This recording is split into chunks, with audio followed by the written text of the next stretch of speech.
All right, welcome to the Prospect Podcast. This is Coach Schumann, as always, and I have Coach D to my left. We have a fantastic guest today, Missy Mitchell-McBeth. I have to say that is a little bit of a tongue twister for me, but I was able to get it out correctly. We're excited to talk to you. You've had a fantastic career in the strength and conditioning space.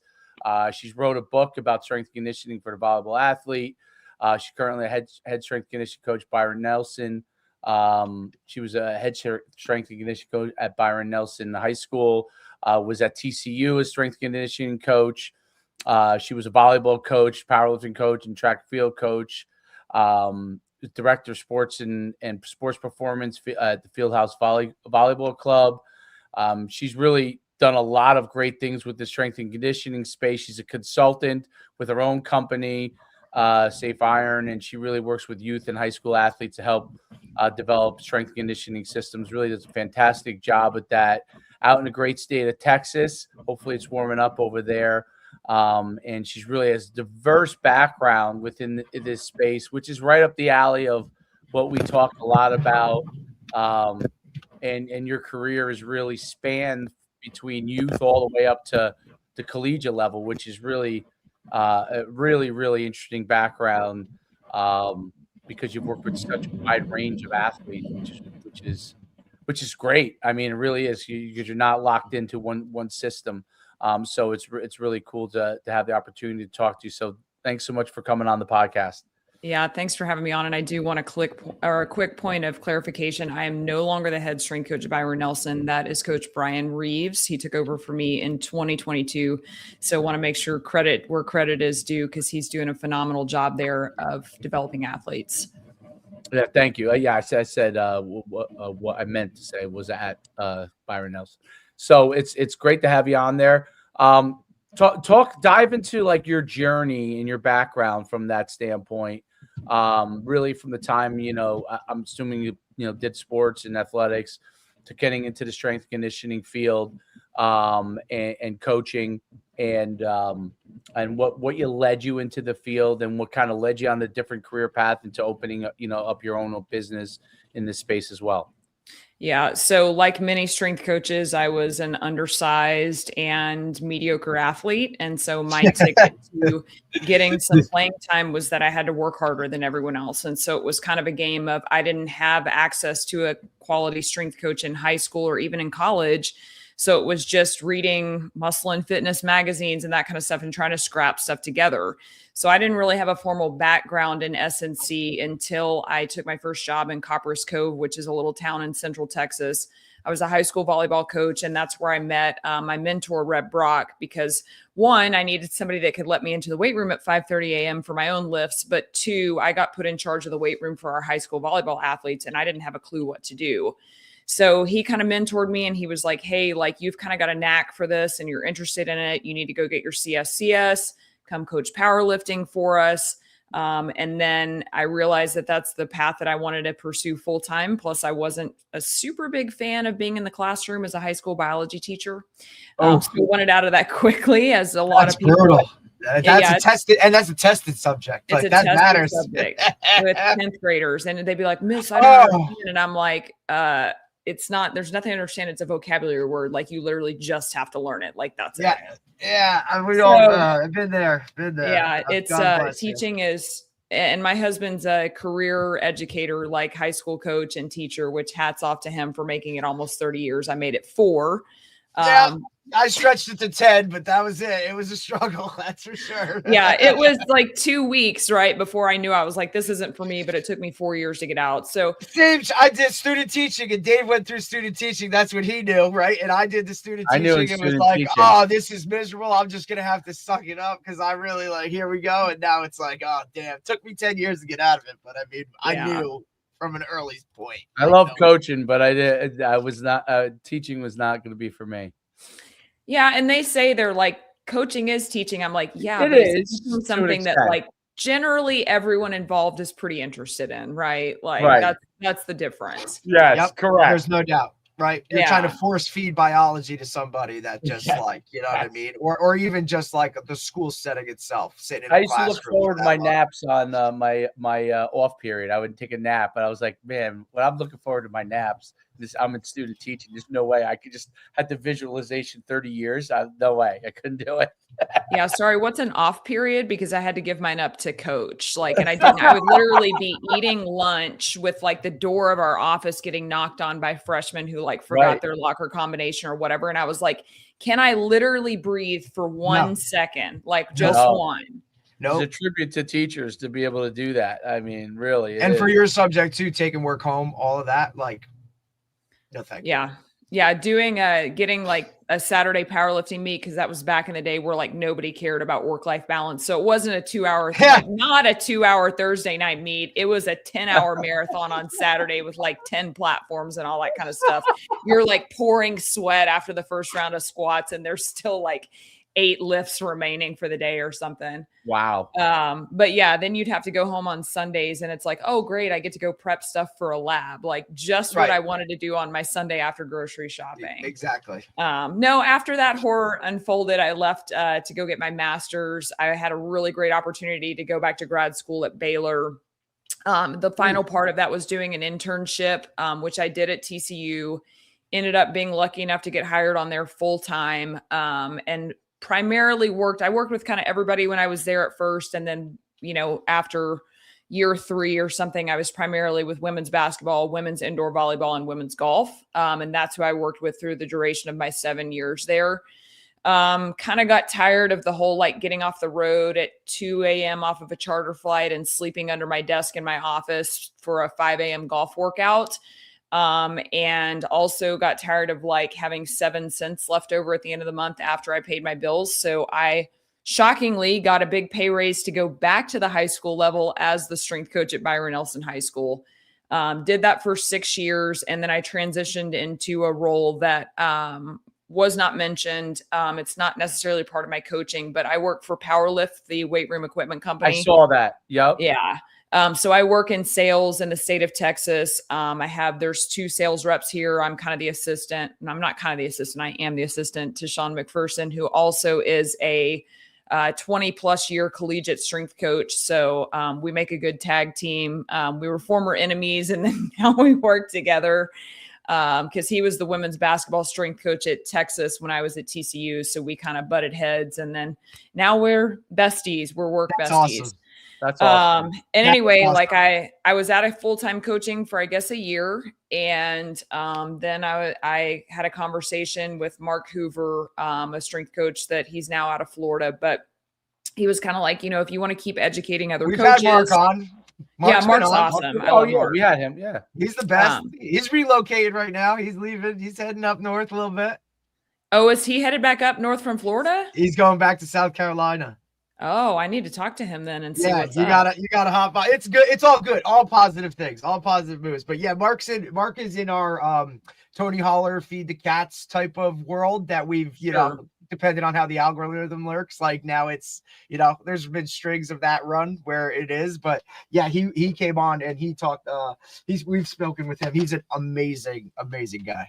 Yeah, Mark's great. But he kind of was like, Missy, like if you want to keep doing this, like keep producing content or educating or speaking engagements or whatever, he's like, you have to start coaching again. And I was like, no, Mark, I've done this for 20 years. And he's like, and he gave an example of someone that got out and got into sales. And he was like, that all lasted for a year. And then it's like, nobody cared what he had to say anymore because he's not still in it. Right. Because we all know like the coaching game is changing. It's evolving. And some of that is the population of humans that we're working with is shifting a little bit. A lot. But anyway, so I reached out. There's a volleyball club like 4 minutes away from my house. What a fortunate circumstance for me. And I just sent an email and I was like, hey, here's my resume. Here's who I am. I have no idea if you have any needs, because I knew they had a sports performance person there previously, but they apparently had parted ways, 2 weeks prior to my email. So nice. They emailed me back within like 15 minutes and set up a meeting for like 2 days later. They're like, yeah, sure. Why don't you? Yeah, exactly. And I went in and it's just been a really good fit. I didn't necessarily know if I had any tread left on the coaching tires. but I really, really love it. So I work with all of our teams, 11U through 18U. I say all of our teams.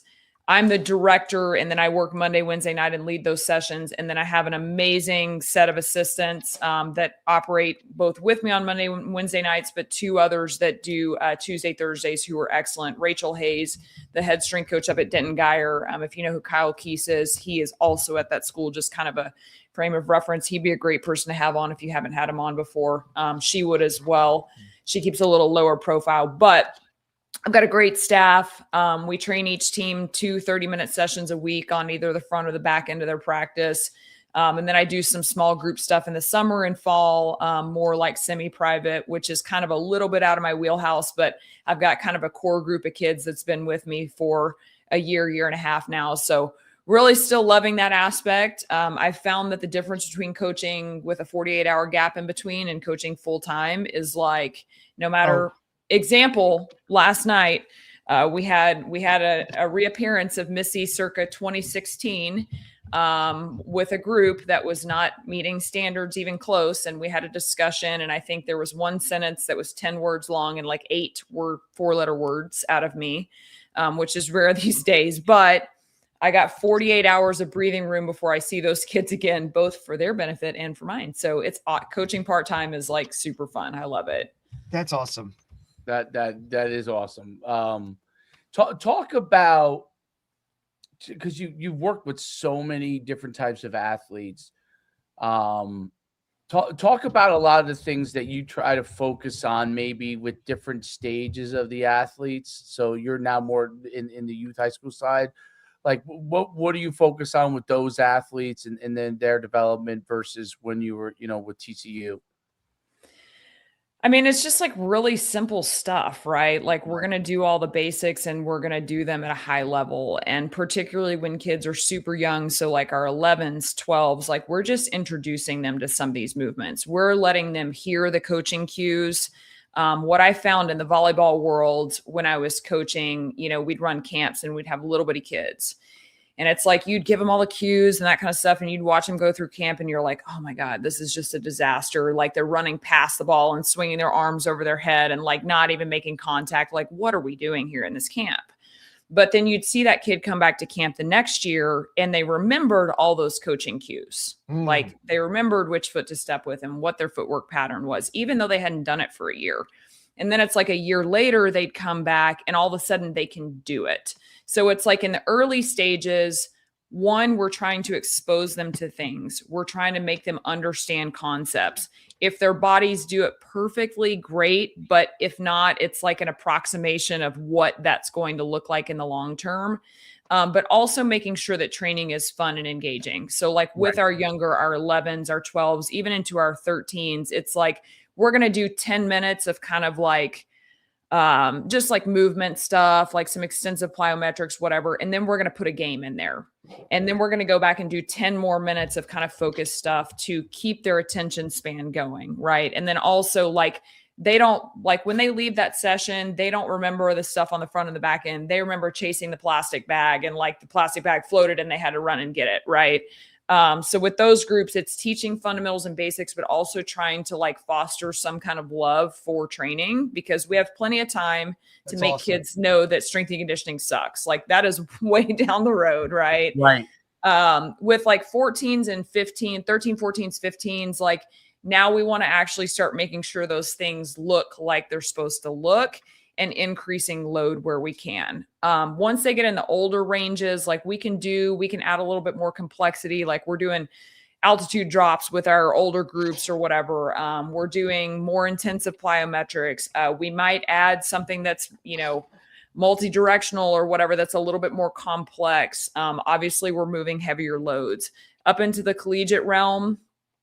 It's kind of, I actually don't, the space that I worked in at the college level no longer exists with the transfer portal and all that kind of stuff. And you having basically 6 months with an athlete, it's a lot like what I do now at club where I have a lot of kids for 6 months. And that's I can't speak to that process now at the collegiate level, but I would imagine it's a lot about like, we got to get them on the floor right now.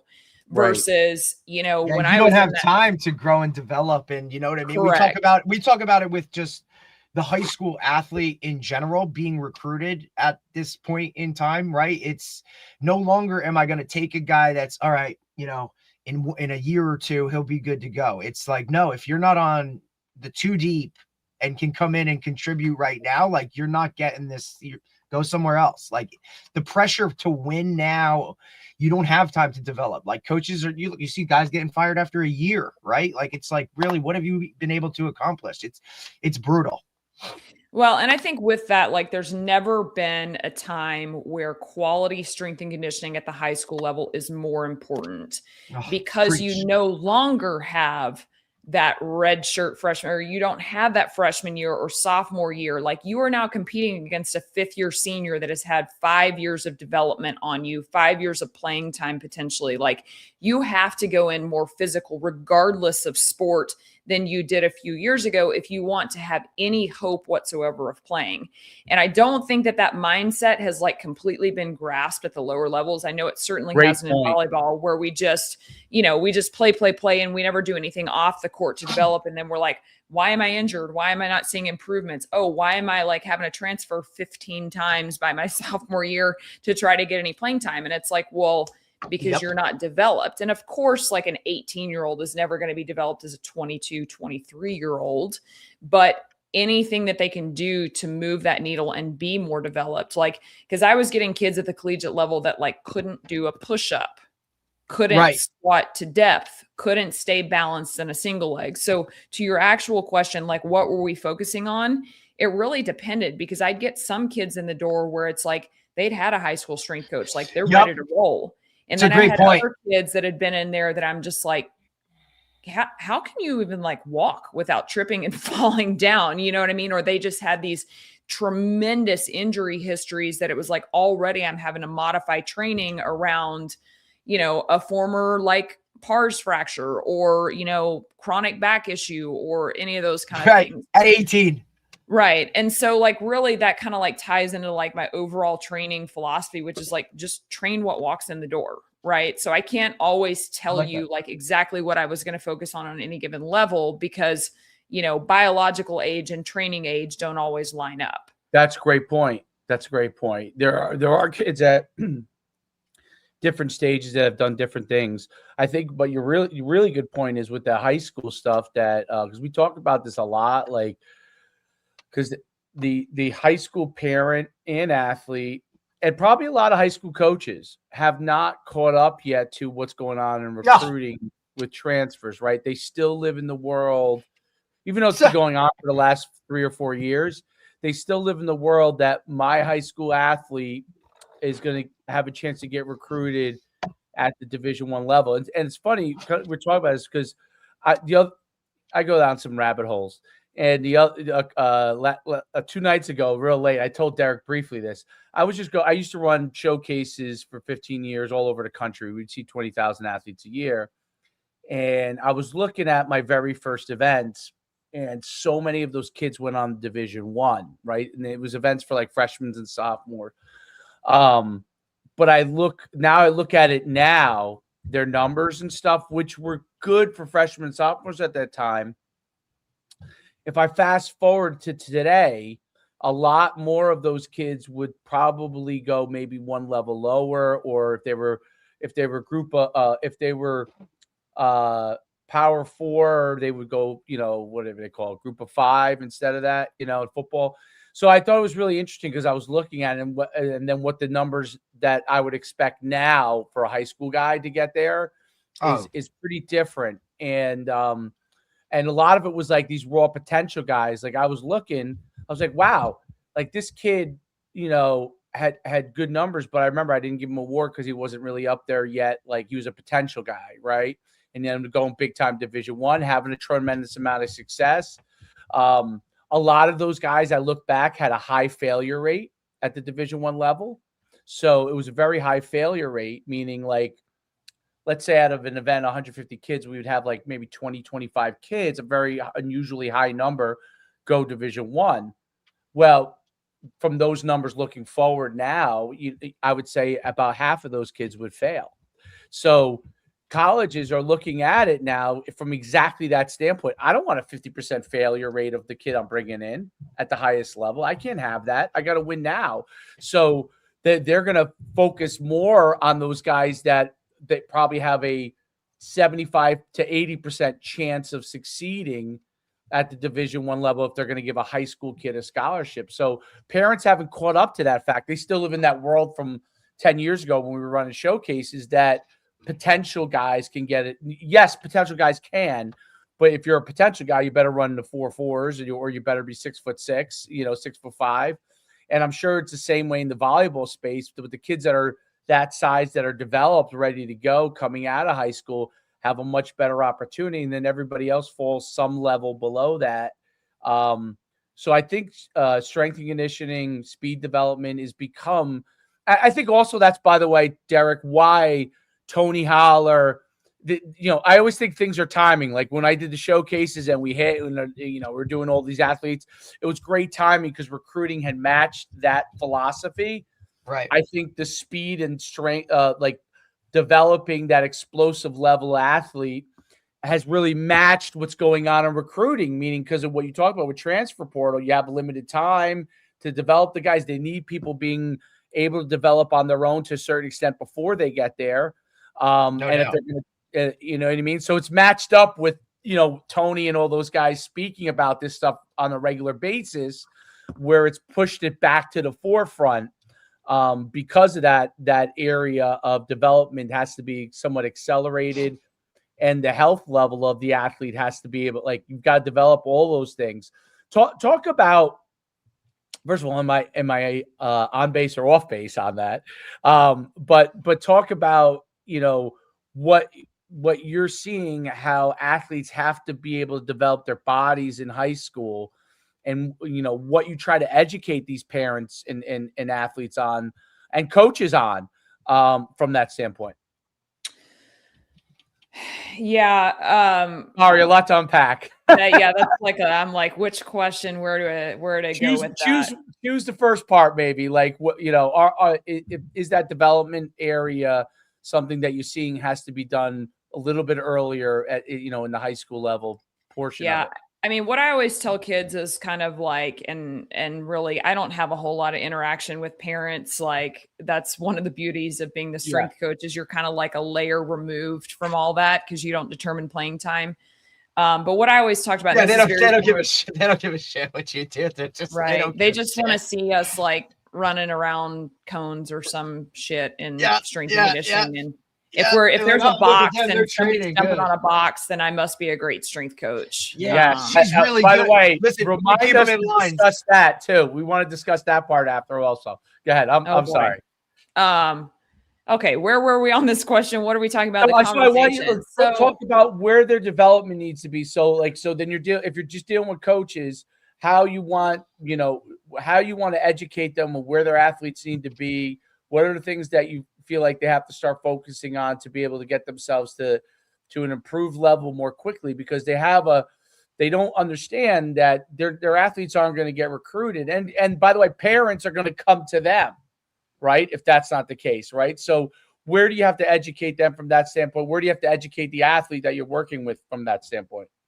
Yeah, from really everybody's perspective, it's a very similar conversation that I used to have with college freshmen coming in. We kind of had them quarantined to their own little group in the summer, and very often there was just an understanding. It's not that they didn't want to give good effort. It's that there was an understanding of what real effort looked like at the collegiate level. And I was like, listen, folks, we are no longer the fastest humans on the court.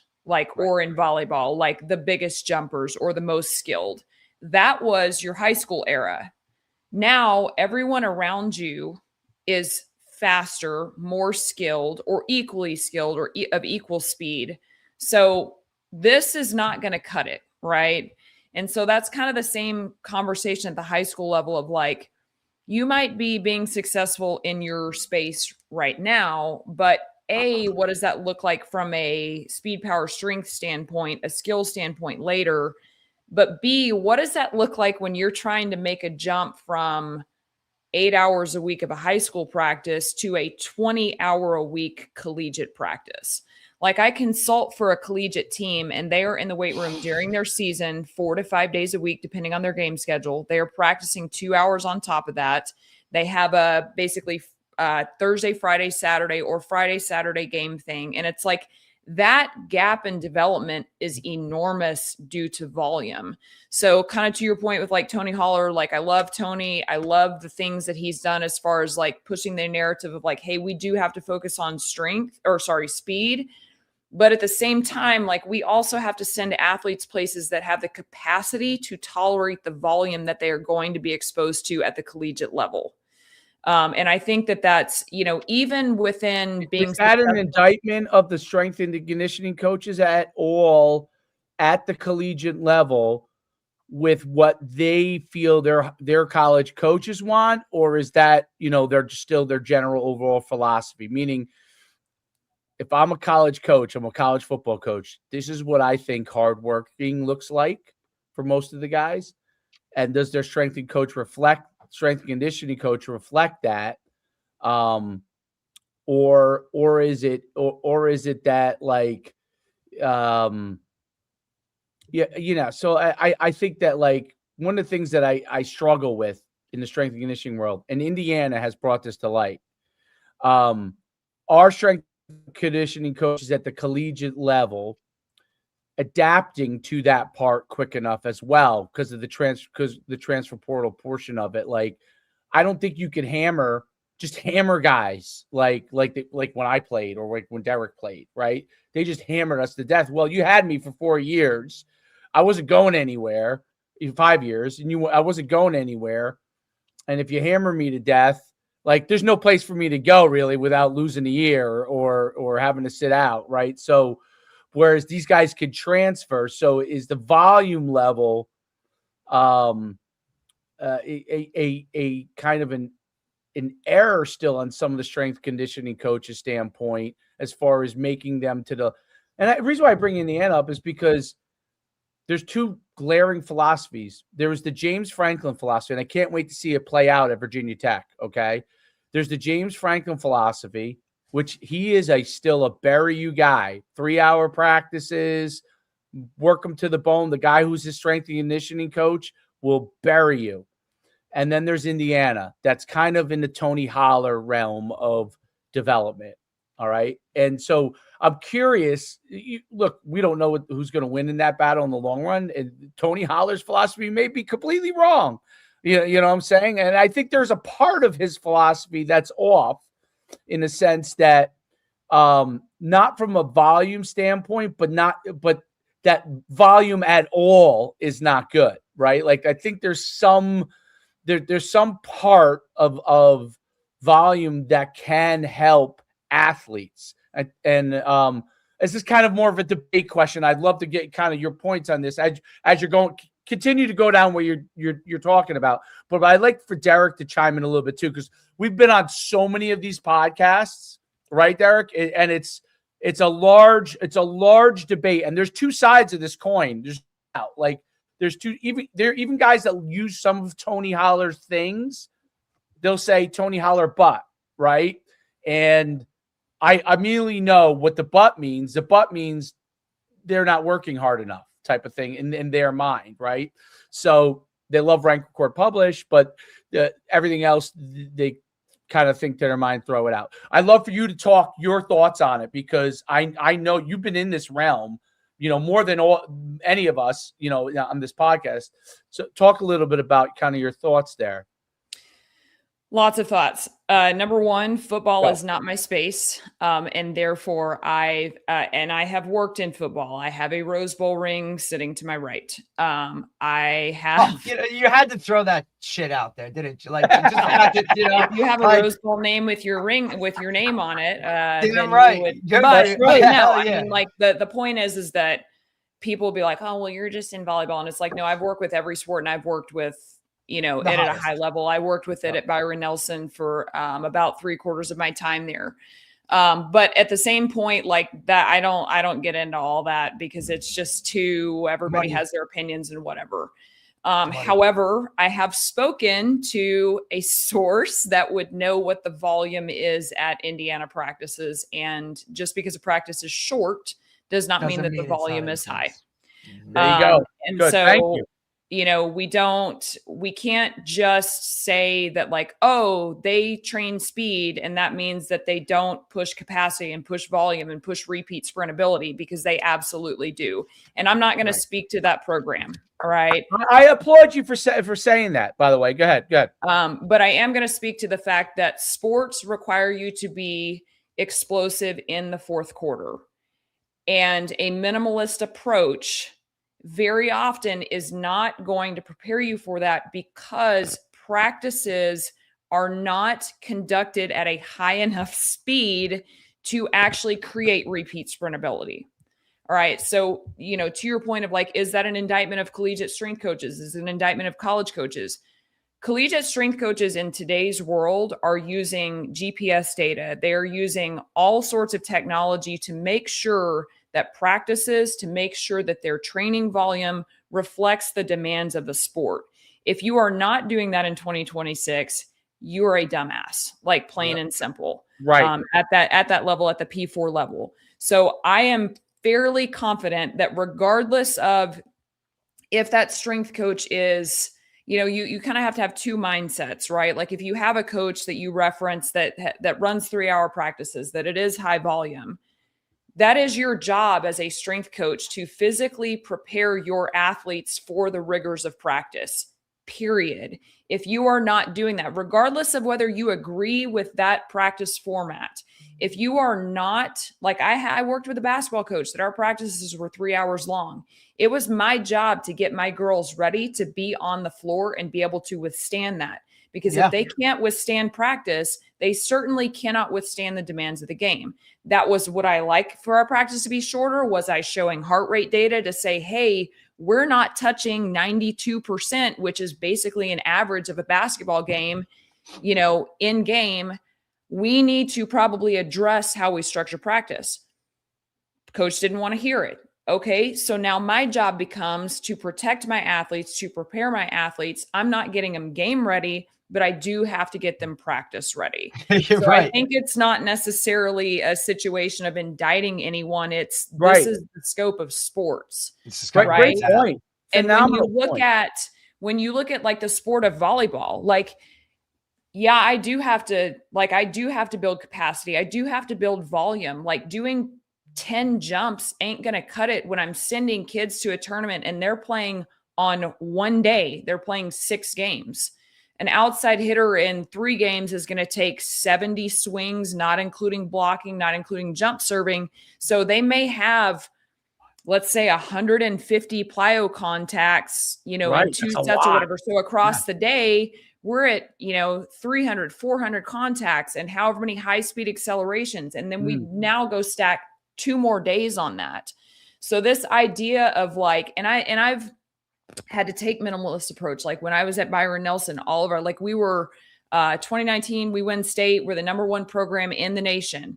Every one of our kids is playing high level club. Right. My strength and conditioning program in my off season was their club in season. Yes, I absolutely took a minimalist approach from a jumping perspective, sometimes not jumping at all. Sometimes our jumping was kind of a 3-fly-10 model where it was like 3 on the just jump mat, like to kind of track our progress over the course of the off season. But because of what was going on outside of my realm, inside, we had to take the minimalist approach. However, if I had a chance to get away from that, what I would do is I would build my volume in plyometrics, which is what I do with my kids that I train year round now. Like our plyo volume is beyond what people would be like, what a textbook would say or whatever. Right. But I can assure you, based on like, I just had one of my kids that I've been training for 2 years now, pop a top 5 in our gym RSI on the back end of a 3-day tournament where she never came off the floor. Nice. So it's like the human body, if you're moving well, if you're smart about when and how you apply it, if you're allowing recovery in between, the human body can be trained to tolerate a lot of volume and still get faster, still get more explosive. Because ultimately, like as a strength coach, yes, it's bigger, faster, stronger, but it's also can we train them more? Because the more that we are able to get on the floor and train skills, the higher the skill level becomes. And that comes down to recoverability and repeatability within that session. So again, I love speed, power, strength. Like, we're going to develop that. How high my athletes jump is a huge thing, but I also have to prepare them for a potential conditioning bloodbath in a practice, or a conditioning bloodbath across the course of a tournament, or a jumping bloodbath. All of those things. My dogs are on the podcast. That's okay. All good. I have 4 dogs, and I think I came down there before, just before I jumped on, started barking at me. My wife took him up. Like, is it? I want to be involved. I just want to be involved. That's all. That's it. They all do. The Amazon's here, and like, that is like DEFCON 1. There's an intruder coming. Well, at least you never have to worry about that aspect of it out there in Texas. I saw a thing where it was like the lowest crime rate is an area that has the highest population of dogs, and we have 4. And I was like, no shit. You know how many people are scared of dogs? Crime here. Nobody's stealing. Listen, that's listen. Your points are and I've loved Derek to kind of give a little bit insight on. Before I do that, your points are really, really good. I think the it's one of the reasons why I always go back to a certain extent with this from training standpoint to the high-low philosophy of Charlie Francis, where Charlie was big on that. There was this obviously he was known for speed and explosion and all those kind of things, but was still big on that. There is a level of volume to what you got to do to get to a certain level. And then you obviously counterbalance that with a low day. And when you need rest, obviously you can, if you can. I mean, I know volleyball is a crazy sport with the AAU stuff. And, we're not at all. Yeah, their travel scene is incredible. Crazy. The club scene there I would compare it to like soccer, right? Like, yes, it's literally on that level. Football is protected from that in some type of way. It's changing a little bit now with your 7-on-7 world and your flag world of now these guys do it year round, especially in a state like yours where football is like king. But in the Northeast where we are, and, going outside for 6 months of the year, like, isn't feasible, right? So like there's a space issue, there's all that kind of stuff. But that world itself, I think, one for you, Missy, where you're aware of their schedules outside of like just playing what they do in high school. Like, I know you have a club tournament this weekend. I think that communication between athlete and coach, and then parent and coach, like, that has to be the biggest piece, because if you don't know what they're doing that weekend, and now all of a sudden you put them through whatever on a Friday, and all of a sudden, like, now, and then they come back to you on the back end on a Monday, and it's like, I'm just you're going to put them now through something that you have, which why I think your whatever walks in the door is what we train type of philosophy is like, I think that's awesome, right? Because that's mainly what it is. It's one of the things at the place that I'm at now. This will be year 2, going into year 3. We've really had to talk to our guys about like, hey, you need to communicate. Like, if you're going to a trainer tonight, you got to let us know, or let the trainer know, so we're all on the same page. Like, we can't be doing heavy box squats and then going and doing it again, 2 hours later after you leave us in the weight room. It's a big, it's and that's part of it. So one, that's actually part of why I don't like weigh in the football space anymore, because football and other sports are like, we're not the same, right? Like, football, with the exception of 7-on-7, is not year round. 7-on-7, like, when they figure out how to monetize 7-on-7 at the level of AAU basketball, at the level of club volleyball, baseball, never going to happen. I never happen. Yeah, maybe in Texas because they care. Like, there's more tournaments, but there's not enough. The truth is, there's not enough teams and not enough people playing football the way that volleyball is, meaning there might be more football players playing across America than in that, I see the numbers like than maybe other sports, but at the younger levels, they are not, most people starting them later, right? For the most part, other than maybe Texas where they start at 5, but that's what Texas is my outlier, I guess, on all of that. But but I agree on that. Their volume levels are going to be different because the 7-on-7 clubs don't include linemen. Even if they do lineman tournaments, it's going to be one here, one there. They're always worried about injury at a different level in football versus I really think other sports don't, because there's no like hitting per se. Maybe hockey does, maybe has to worry about it a little bit, I guess. But you're not hitting someone else. So they're not thinking about injury the way that you might be thinking around injury. You're thinking about legs, their lower legs, their knees and those kind of things. But parents and maybe even club coaches aren't thinking about it in that way, because when people think about injury, they think about contact a lot of times, actual contact. And I think that's where football is different from that standpoint, where it's going to be hard to get enough. So, Texas has exhausted it in the probably most way possible, meaning there's a 7-on-7 club in almost every town. But outside of that, even there's still not enough good kids to compete. Your mid-level kid can't compete. Whereas in volleyball and soccer, I think your mid-level kid could go out there and play. And yeah, you might get killed by a really good team, but they separate. But there's so many different, like USA Volleyball has 7 divisions. And then there's even the kids that like don't even compete in that. There's levels below that. But, yeah. And also like with 7-on-7, my experience has been the kids are playing for their school and like their school. See, that's different. That's very different. Right. That's so different than here. That's not a thing. Difference because there's more control versus, if you're a high school coach, you're standing with 40 girls that are playing at 15 different clubs. And kind of to your point about like, okay, we have to communicate between trainer and high school strength coach and all that kind of stuff. I put out a tweet the other day that like, one thing I am so tired of, and I was guilty of this several years ago. Like, I'm so tired of the private sector trainers being like, well, high school strength coaches or high school coaches are so blah, blah, blah. And it's like, okay, first of all, when you darken the door of a high school as an employee, you have now earned the right to weigh in on what goes on in a high school. Until that, zip it. Because you have no idea the constraints that you're under. Well, I've seen people make posts of like, oh, well, if you don't have equipment at the high school level, you should just go out and get a second job so that you can buy that. And I was like, I literally I blew it up. I was like, excuse me. I'm like, high school coaches often can't pay for insurance for their families because it's like $1,000 a month, but you want them, like you have the audacity to go and say that they should get a second job to fund what the school can't fund. Okay. The flip side of that is I'm super over high school coaches blasting the private sector. Correct. Because it's like, it's too everybody has blood on their hands in this.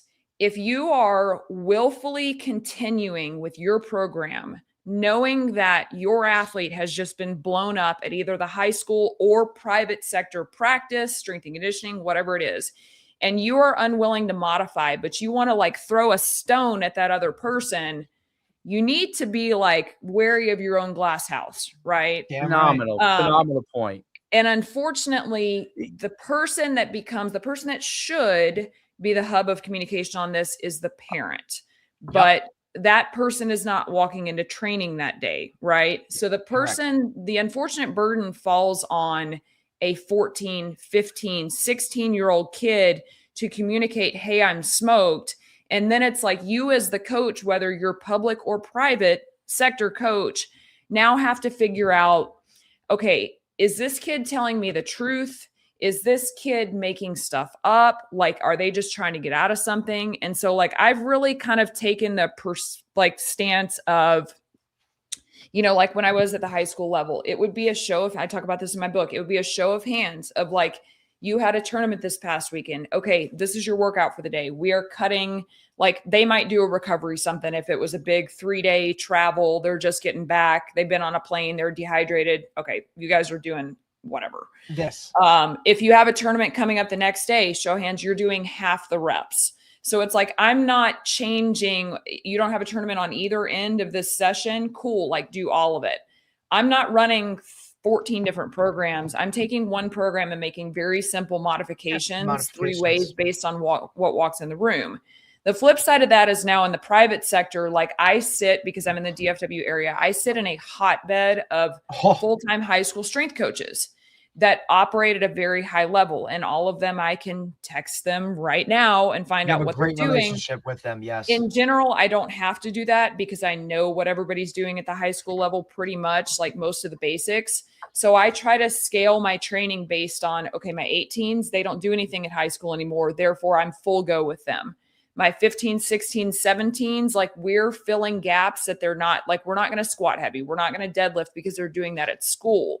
13s and 14s, we're doing a little bit more basic stuff because even though they're in middle school and they're all doing S&C down at the middle school level, they're still not getting enough reps volume because there's 120 kids in a class with 4 coaches for me to say like, okay, if you squatted down there and you come up and do 2 sets of 5 goblet squats up here, we're not crushing you. Right. So it's like, it's on all of us to do what we think is best and modify based on what's going around us. And is that a perfect system? No. Do some kids probably still get too much volume? Absolutely. But at least like having some awareness and trying to make some adjustments, trying to have that open dialogue. And I'll also say that people are like, well, they won't talk to me or whatever. And it's like, I just went to a high school 2 weeks ago, even though I'm private sector and out of the game now. 2 weeks ago, I went and did a high school in-service for all of their middle school teachers and all of their middle school and high school PE teachers who also coach. I was able to do that because I have a pre-existing relationship with the people in that school district. You can't wait until there's a problem. And this is something I learned way too late. You cannot wait until there's a problem to try to go build a relationship with people. It is too late. Your commentary, your feedback on their program is not going to be well received at that point. Like you have to have already built that relationship, like whatever it takes, show up to practices, make a phone call, like even if it's not practical, even if it sucks, like you have to do that for the betterment of kids. So, okay, that is my soapbox rant. I'm tired of everybody like bitching at each other when it's like, you're just as much of the problem. That is the one of the big issues. And I coached high school for 20 years, but now I'm just working on my son's teams in the youth level, and I train him. And Derek obviously is at high school level coaching football, and you're within the private space and with volleyball, as your specialty. And obviously you're also involved in every sport available. So you have a great perspective on things. And I think that's a really great point on, you have to know the individual athlete as much as you can to be able to understand where they fit, and not just from your programming standpoint or what they might be doing on the outside or on the inside, but also their own individual physical characteristics. Like I had, early in my it's not career, cookie cutter anymore. Yeah, early in my career, he's around Derek's age. I had this athlete that was an unbelievably explosive athlete. I mean, unbelievably. He was ended up being Big East champ in the placed in the Big East in the long jump and in the 60-yard dash. He was a great football player, but he was a smaller guy, but he was our quarterback, and he was unbelievably explosive, like unbelievably explosive. And so one of the things we would run into was any volume for him really was a problem. Like he was so explosive and he was slim. So it wasn't like he was explosive like a running back kind of guy. He was explosive like a lean DB kind of guy. And any volume really would be a problem. Now the kid won for us. He was our quarter, like literally averaged, I'm not kidding when I say it's like 12 yards a carry running the ball as our option quarterback. And in track and field, he won, I think he won the long jump, the 100-meter dash, and was second in the high hurdles, and placed, I think, fourth in the triple jump in the same day. And I was his coach in the sprints and the jumps back then. And I know, like, he would struggle with low volumes. By the time we get to the end of the season, we would be like, okay, like a couple of jumps, and maybe a couple of plyos, a few starts. He was so tightly wired. And I bring up the point because if we trained him like I trained my triple jumper who won the state championships in the triple jump, who was a big 6'4" kid, And he was also like a 21-foot long jumper, but he was a big 6'4" kid, could handle a little more volume. The only way he got to be the state champ in the triple jump was he was able to handle volume, develop strength over the course of time, and get there. If I trained him and developed him like I developed Anthony, who was this tightly wired, explosive, fast kid, he would have never gotten to that point because he could not strength-wise do, explosive-wise do what Anthony could do. But he was big and tall, so as you develop those strengths and those explosive capabilities over time, he ended up being as good a triple jumper than Anthony and beat him in the state championships to win for us.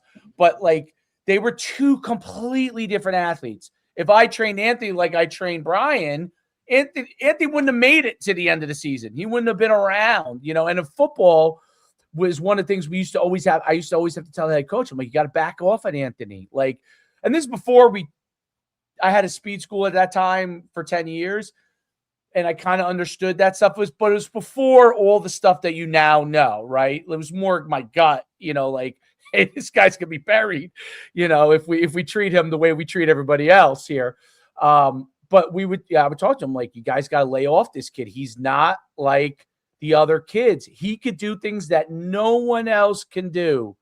Let him develop the way he develops. If you want to have him run 50 sprints, he's not going to be able to play on Saturday in the game or Friday night in the game. He's just not going to be able to do it. He won't be able to run. And I've seen it happen with him when he was younger, when we didn't know him as well. And he's like, this is hurting, that is hurting.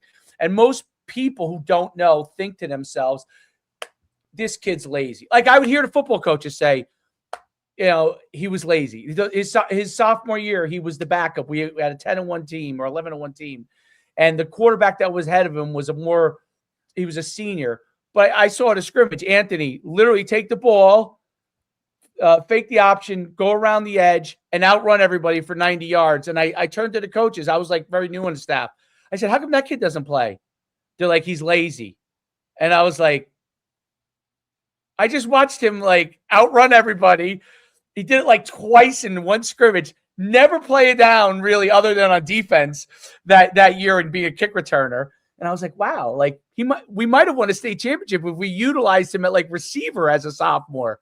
But they didn't really like, coaches had their system. So that's my example of where we're like, the football coaches, eventually they realized, like, hey, we can't push this kid like we push some of these other guys. You're not going to have him.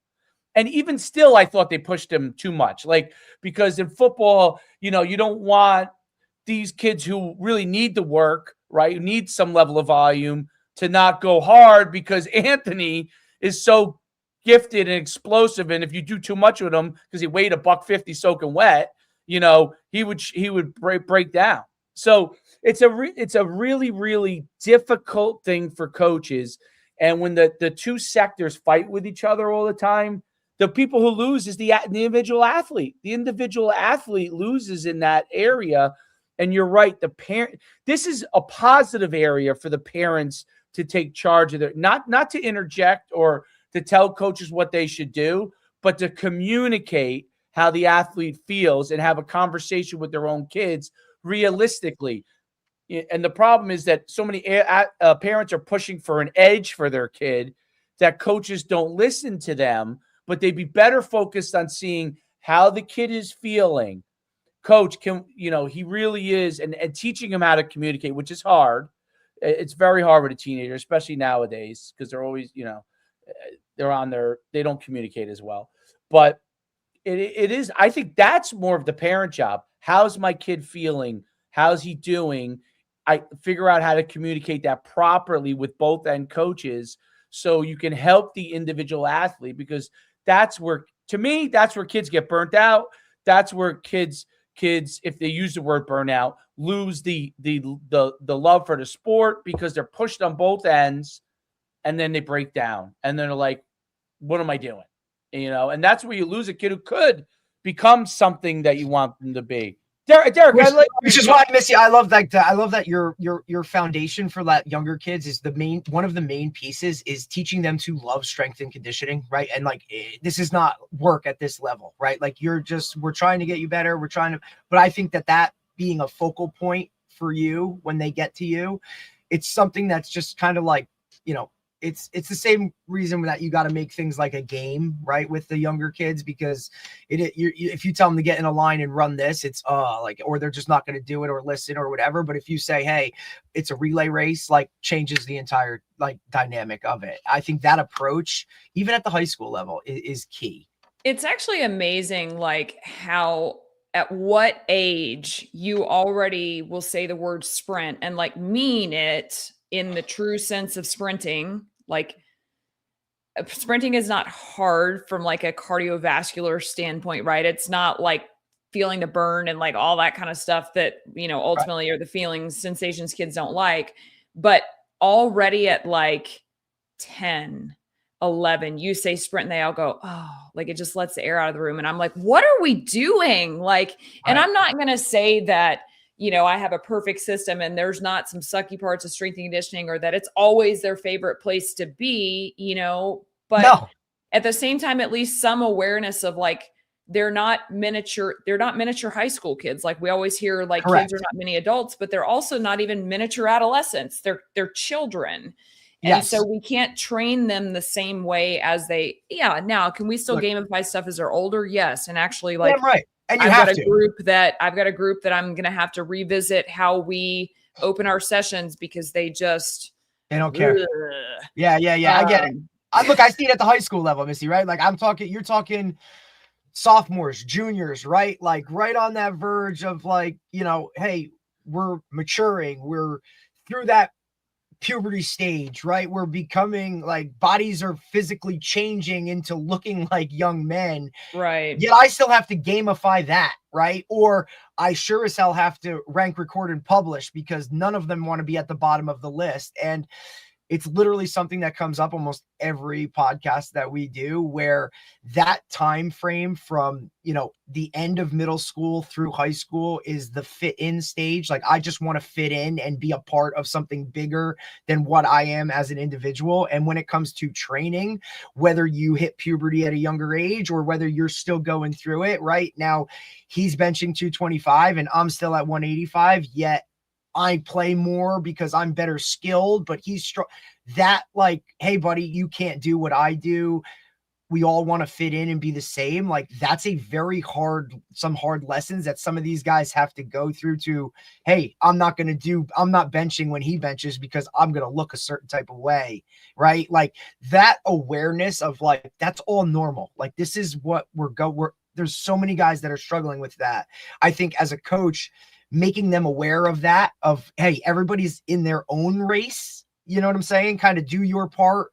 Just like when it comes to sports, do your job and we'll all be successful. That team aspect that goes into it, they have to understand as well. Like, you're on your own race and it's all, I want you to move forward. And it's about the gains from where you started to where you've worked to now, not so much a number of what it is, right? Like, you started at this, look how much you've increased. I don't care that he's doing this over here. He's in that's a different category. Worry about you.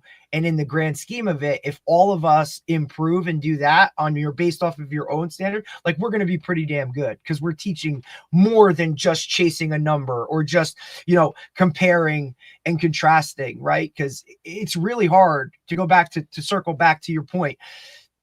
These guys want to look at, we got the NFL combine. Like, they want to look at what that guy ran in the 40 and then say, well, why I need to be a 4.2. It's like, you're a 16-year-old sophomore, right? In high school.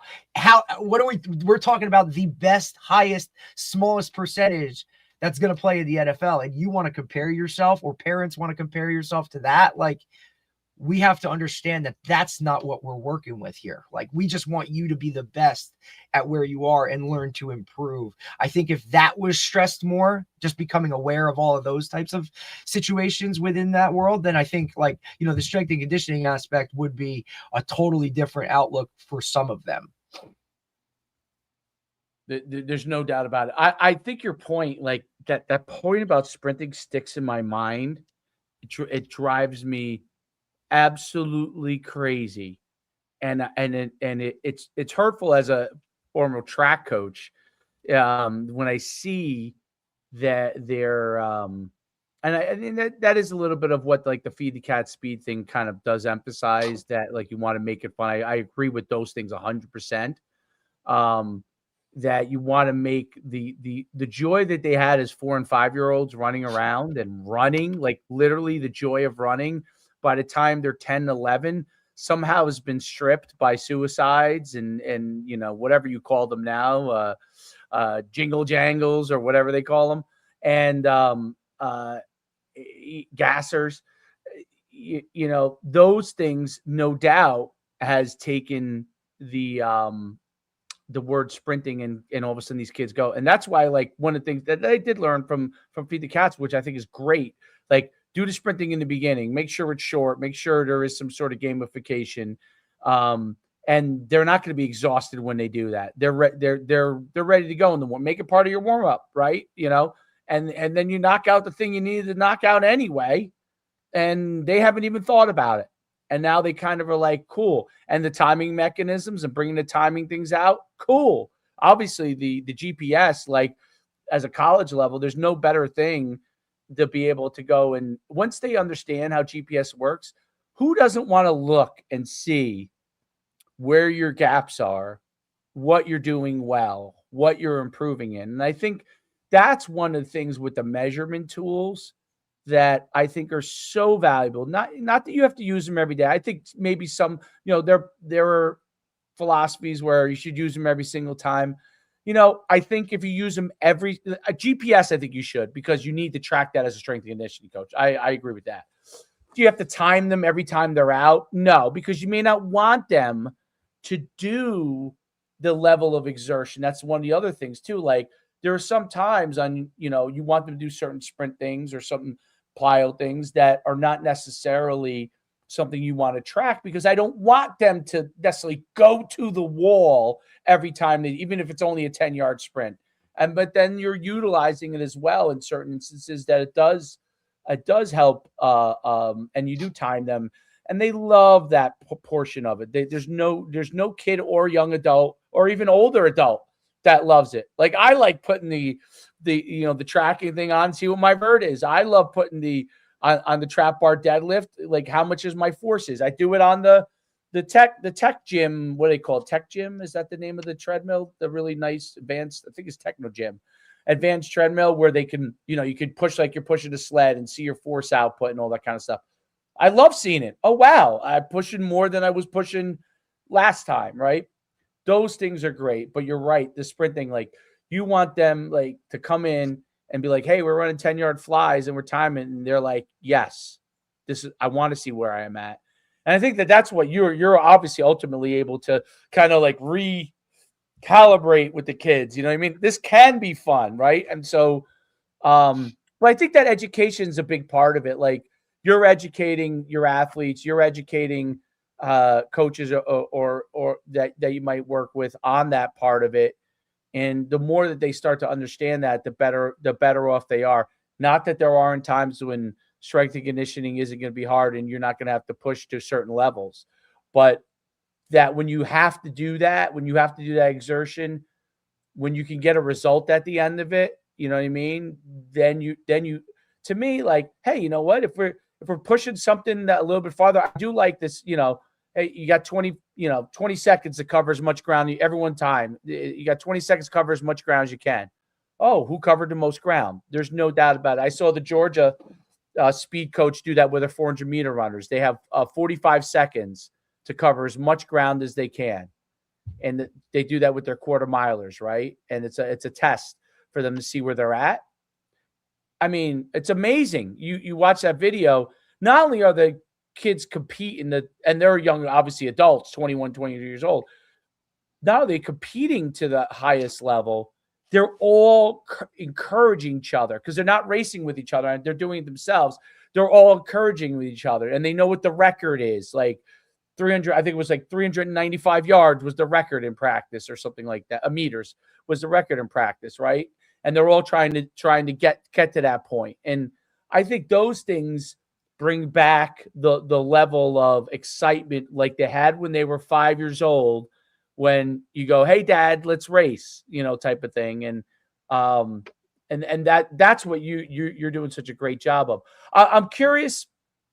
That was my soapbox for the moment there, Missy. I just want to let you know that there's no part of the 400-meter dash that will ever bring joy back into my heart at 43 years old, because I'm hearing that 45 seconds and I'm like feeling my glute lock up just sitting here thinking about it. Like, you don't have, look, Misty, you don't have to explain it to me. I mean, look, one day of track in high school, it was, hey, you're going to run the 400. What is that? I don't know. Here's the time, what it should be. Okay, run. I came out of that second turn and went straight to the locker room and never came back. That was Missy, so you're not really fast, but you try hard. So we're going to put right. 400. I'm like, got the same shit. Like, hey, I know I had no choice. My father was the track thank coach, you. So. No, thank you. I was an intermediate hurdler. The mile relay. It's freezing cold. You're in your little thing waiting for 2 other people to run their lap around the track, just dreading life. Ugh. No. You know, I have to credit my father and Derek knows my father. I have to credit him. He's still a track coach at 85. Now he's just doing the shop up, but he was our head track coach when I was in high school. And he's a multi-time Hall of Famer in New Jersey. And he back in the, he was coaching from the 70s on, but he always understood a certain level of that. And believe me when I say he was really hard on me and he would grind us, but he understood, like, he would time us back then. Like, we would time us and and he made that team aspect. I remember, it's funny how you felt about the 4x4. I love the 4x4 because it was like, he treated us, even though he wasn't a football coach anymore, he treated us like it was like us driving for the winning touchdown. And we would be so pumped up to run the race after freezing in the cold for a long amount of time, standing there waiting. He would come right over to us. And like, the biggest problem is some of our guys were football players, and they would get too jacked up and take off too fast early on and pay the price. You know what I mean? They'd pay the price. And he'd be like, oh, it's my fault. I got you guys too jacked up. But I think coaches have a huge impact on that. Like, I think that's one of the things that as coaches, whether you're a strength and conditioning coach, a sport coach, you can have a huge impact as to how your athletes view the process of everything. And I think that's a big thing. I think such a great point about the two worlds fighting each other. It really, to me, is to an extent, I would say, sickening, really, because and now with social media, a lot of it's played out in the forefront. Well, and listen, there are absolutely people out there operating rogue, like whatever. No certification, watch YouTube, like just going off of whatever. And I mean, the standard to practice or the qualification that a person needs to do strength and conditioning is a casual interest in training. Like, that's all you need, and you can go open your own gym. So I'm not going to sit here and say that there's not some truth to like the things being waged back and forth. There's some really terrible stuff that goes on within the 4 walls of high schools. Now, I believe that 95% of coaches are operating at what they feel is best for kids. That feeling may be misinformed. So again, I'm not saying that there's not some truth there, but people are like, oh, we have to call it out. And it's like, okay, like, we need to learn some marketing principles here. And like, you don't sell a product to someone by being like, you're an idiot. Yeah. Buy my product. It's better. You know what I mean? Like, that's not how it works. You have to identify a pain point with first of all, you don't go after somebody on the far opposite end. You go after somebody that's middle of the road, because all you're doing by like attacking someone that has the complete opposite perspective of you is you're putting their heels in the dirt. You're making yourself look like a clown, and everyone that believes the same thing as you is just nodding their head as you shout into the echo chamber. Right. And again, when I posted that post, like, I had myself in mind, because I will make those comments as well. And it's like, if you're not doing something to modify, or you're not doing something to actively educate, like, you're not putting out actually informative content, you're not doing speaking engagements, you're not on podcasts advocating for correct training, you're not part of a national organization, you're not, doing all these things. Like, you're not doing in services. Like, you're not trying to educate. You're just trying to be a keyboard warrior. And like, that gets you engagement, but it doesn't solve the problem. Like, no doubt. That's a great point. And it is a little bit because of social media and obviously strength and conditioning, speed development, athletic development is not immune, just like the rest of every other part of society with respect to social media, right? So in the space that we're in, we're not immune, just like any other capacity or industry. Like, whatever your algorithm shows to you, you're not immune in that space either, right? So, that could be if you're in construction. I'm sure if you're in construction and all your algorithm is like building houses and all those kind of things, and you look at someone who builds houses in a way that you don't agree with, or how they pitch it or whatever, and you're like, this guy's an idiot or that girl's an idiot, right? And it's kind of like, right, okay, figure out what you do well, what your differentiator is, and that's what you want to be able to get out there. And one of the things, being an old man, and Derek's heard me say this a lot, like who I was when I was running my speed facility, and I think I started 2002. I sold it in 2011. Who I was then, trying to prove myself, and who I am now at 52 years old, and what I understand to be important, knowing yourself more as opposed to trying to prove yourself. And that's the thing that happens a lot, right? Who dominates the strength and conditioning industry? A lot of it is, especially now that if you see it on social media, is going to be a lot more younger people, right? Much more younger people. That's who's going to dominate a lot of the posting.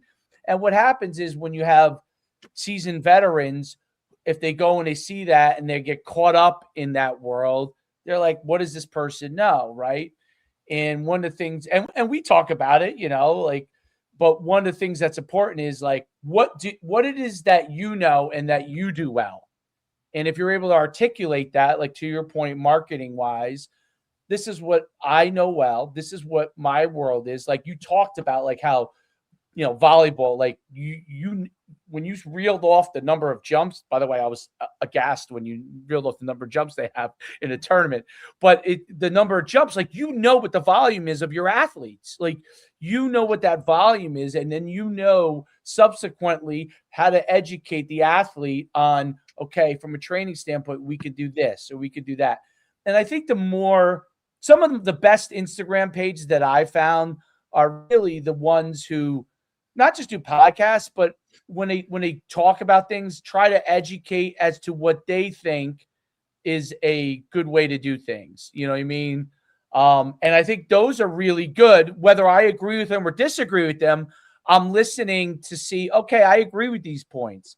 And points that I don't agree with, I don't really care. You know what I mean? Like, if they have this, they do well, I think this would work for my athletes, and they do these two things not that well, and I don't think that would work for my athletes. You know what? I got a point from this. And I think that that's really a good way to look at, especially with social media, even from young guys that I think are crazy. Like, I'll see some young guys on there doing crazy stuff, but sometimes they have a drill, like, literally, like, he's out of his mind in my head. He's out of his mind, but that drill's pretty good. I'm going to grab that, and that's not exactly what he's probably selling, but for me, that is what I'm going to go and be able to grab. And I think that that's a really good deal from that standpoint. And I think it's a differentiator for you as a coach, and it makes all the difference. I think your grasp on things is just, to me, phenomenal, of how you understand what your athletes are doing and how you got to begin to construct problems. Okay, I got one question before we kind of let you go. In the area of strength and conditioning, and in what you do, what you're mostly focused on, what do you think is the most important things that have to get developed? Is it the explosion, speed production elements of it? Is it the strength and conditioning, or do you think there needs to be like a balance to all the things?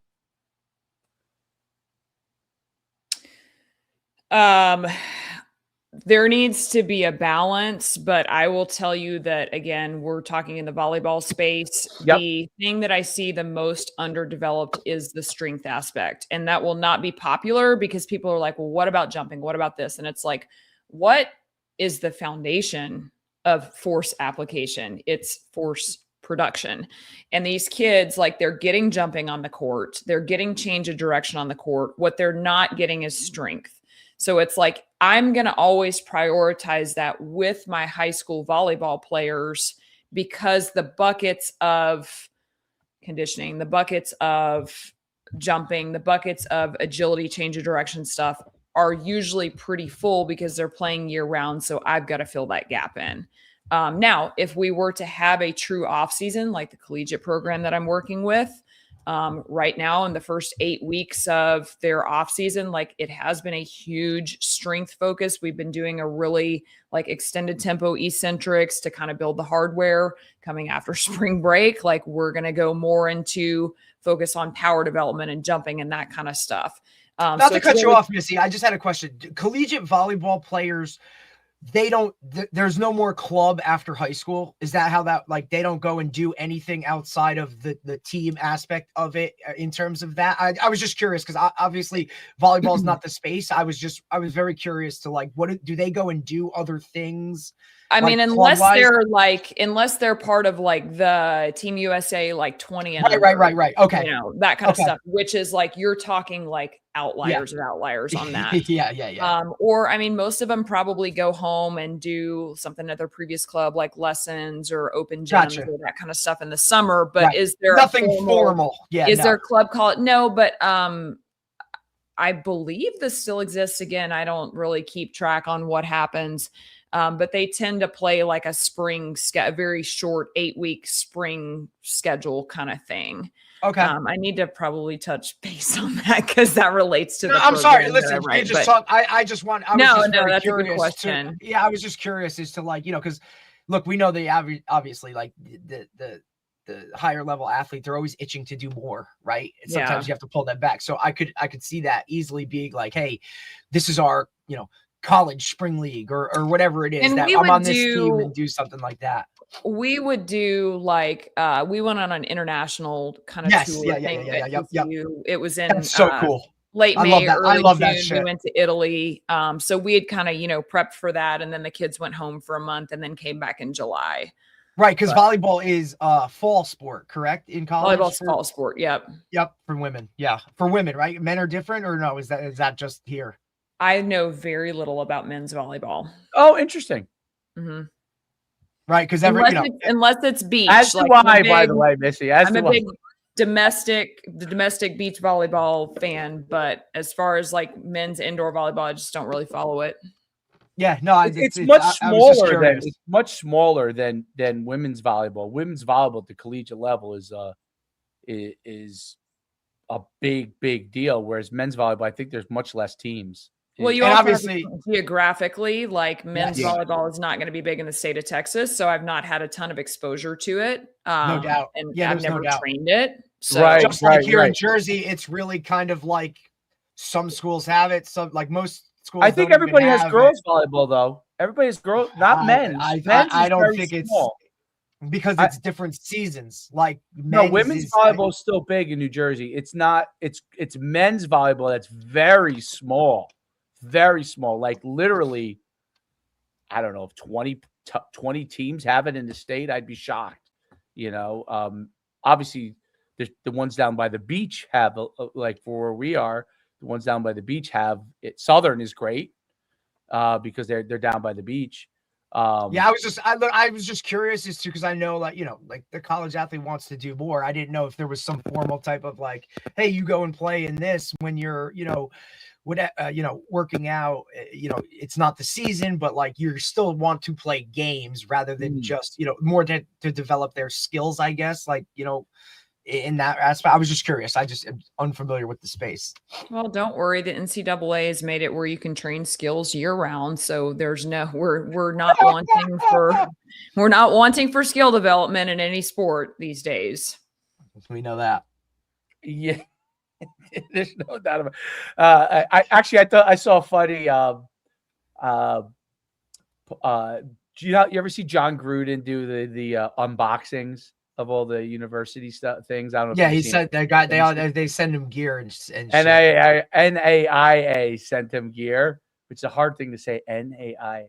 It sent him a bunch of gear, and he was like, the way college sports should be. And he was like digging at the NCAA, because I don't think they have a transfer portal in the NAIA. I think you just leave. Yeah, so I played NAIA and actually the volleyball program, the collegiate program that I work with. It's very so like they get a lot of international kids that maybe can't like be in it. So like there was an Olympian in our conference, and I was like, she's 28, like I'm 19 here. Come on. And listen, Missy, it's funny that you bring that up because we recently had a football coach from an NAIA school in Kansas just to bring them on and kind of open the eyes to like, hey, this actually is an option of like, hey, you can go to college and play football, like real football at a school like this, but it's NAIA, right? I always said it's like it's the forgotten level of college football because you have, your Division I programs, 2s, 3s, right? And they see that number, then they're like, NAIA, what is that? And one of the first things he said, he's like, yeah, it's kind of the Wild West, like, and it's very geographical because like where we are in the Northeast, like, you don't hit an NAIA until you're like beyond Ohio, right? It's very much like D3, even the JUCO world is not a big thing here. Within the Northeast itself, there's so many smaller Division III universities that it's just not a thing that people really are aware of, in all honesty. And I know the Midwest, NAIA is a big, like there's a lot of NAIA schools. Indeed. Yep. And actually the school that I went to turned Division II a couple years after because NAIA gives scholarships. Right. Correct. Where D3, doesn't or whatever. Nope. And we were always, as a result, much higher level than, we just kicked the crap out of D3 schools when we played and competitive with D2 and that kind of stuff.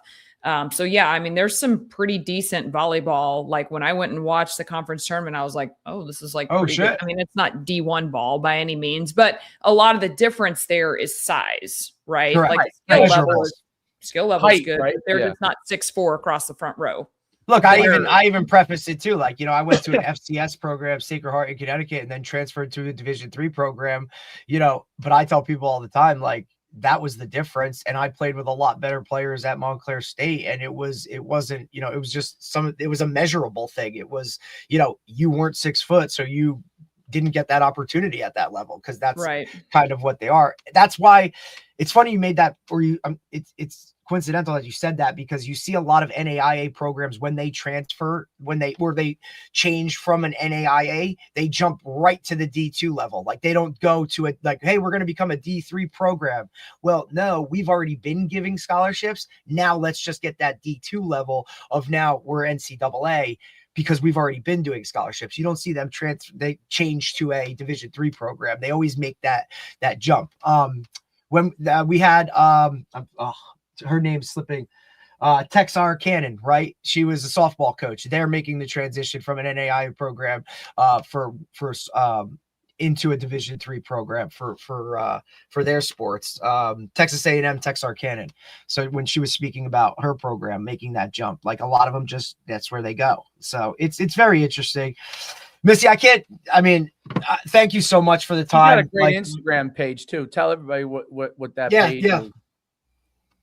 Let me go look what my handle is. You know what I love it? It's like, that is so like, I love it that you're so hyper focused on what you actually do that all of that other shit, the fluff, I guess. Like her page is great. Her page is great though. It's exactly what my point was. Like she focuses on the things that she does and what she does well to help the athletes understand what she's trying to help them accomplish in training. Like that's a really good Instagram page. You know what I mean? It's not. I also am extremely jealous that where she is located, like the state of Texas, they're just so ahead of every aspect.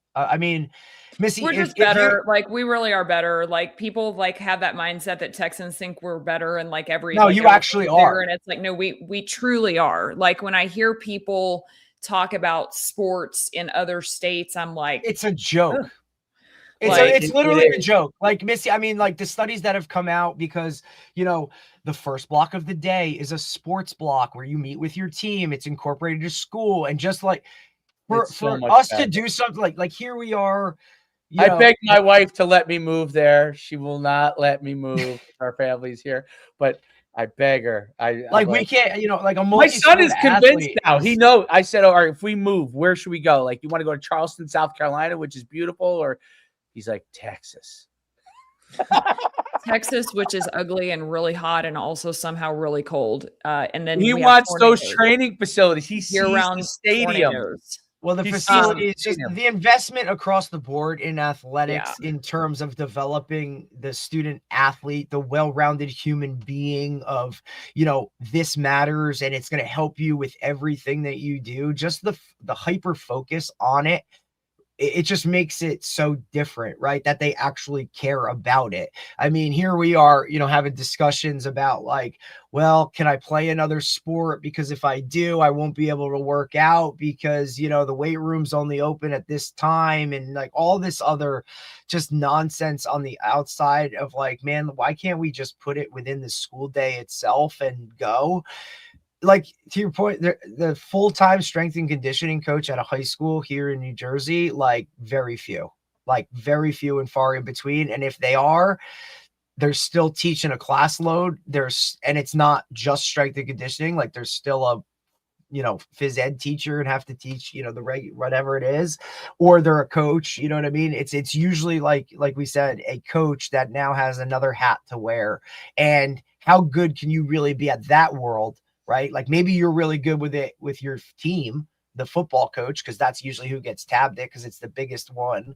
Right. But like, what about all these other teams in the building that strength and conditioning could help? And now you don't know how to train a girls lacrosse player, or you can't handle a wrestler because whatever. It's just, or you just can't do it because you have to go be the assistant coach in another sport just to make enough to like, you know what I mean? Like fill the gaps. So there's no spring ball here for certain sports. You know what I mean? Like once your season's over, you're not allowed to have contact with your team. Like, what are we talking about? Like when the studies are out there and like, you know what I mean? You can literally see how it works in a successful way. And then you want to complain about why you're not one of the top athletic states in the country. Like, well, it's right there. Right. Or, you know, it's a whole different type of viewpoint on it. I think that space that you're in, especially the area where you are, right? Like, I mean, you talking population boom, right? And just people that want to go there for a reason. It adds such a benefit to them in the long run. It's not even close. Yeah, well, credit to the UIL, which is kind of the governing body of sports in Texas, and also the Texas High School Coaches Association, because the THSCA does a ton to promote just better practice as well as like a better life within coaching. So there's been a lot of people that have done a lot of work, and a lot of that's really whether people get frustrated about football, but it's like, that's born of football. That's born of Texas high school football. And, you know, the advocacy of we want this to be successful. Back to the Instagram question. Plug it. My handle is at Missy M. McBeth. So, and to your point, thank you for noticing my hard work on Instagram. As much as I do try to focus on things that actually monetize, and my job and all that kind of stuff, I committed to like in 2025, I'm like, I'm going to post twice a week, at minimum. And it's grown. It's a lot of work. I don't like social media. I really don't. People see that I post on there frequently and they're like, oh, you're always on there. You must love it. I'm like, literally hate it. But here no one posts more than me, and I hate it. No one, right, Derek? No one posts. But it's also like look, you need to do it, right? Missy, like Coach Schumann, he has, what's your subscribers now on YouTube? Like over 1 million, 1.4 something million. Yeah. So if you guys need to have my page, then I was just gonna say, if you guys need to have it all, if you guys need to have an available conversation about having to do that, Missy, believe me. Like, but also like just the amount of that goes into it. And look, that's just YouTube, right? Like Coach has every social media thing, and it's just constant postings, and he'll be the first to tell you, like, 100 posts, one goes viral or one hits a certain level of what, you know what I mean? Like the amount, and it's always the dumbest one. Of course. It's the dumbest one.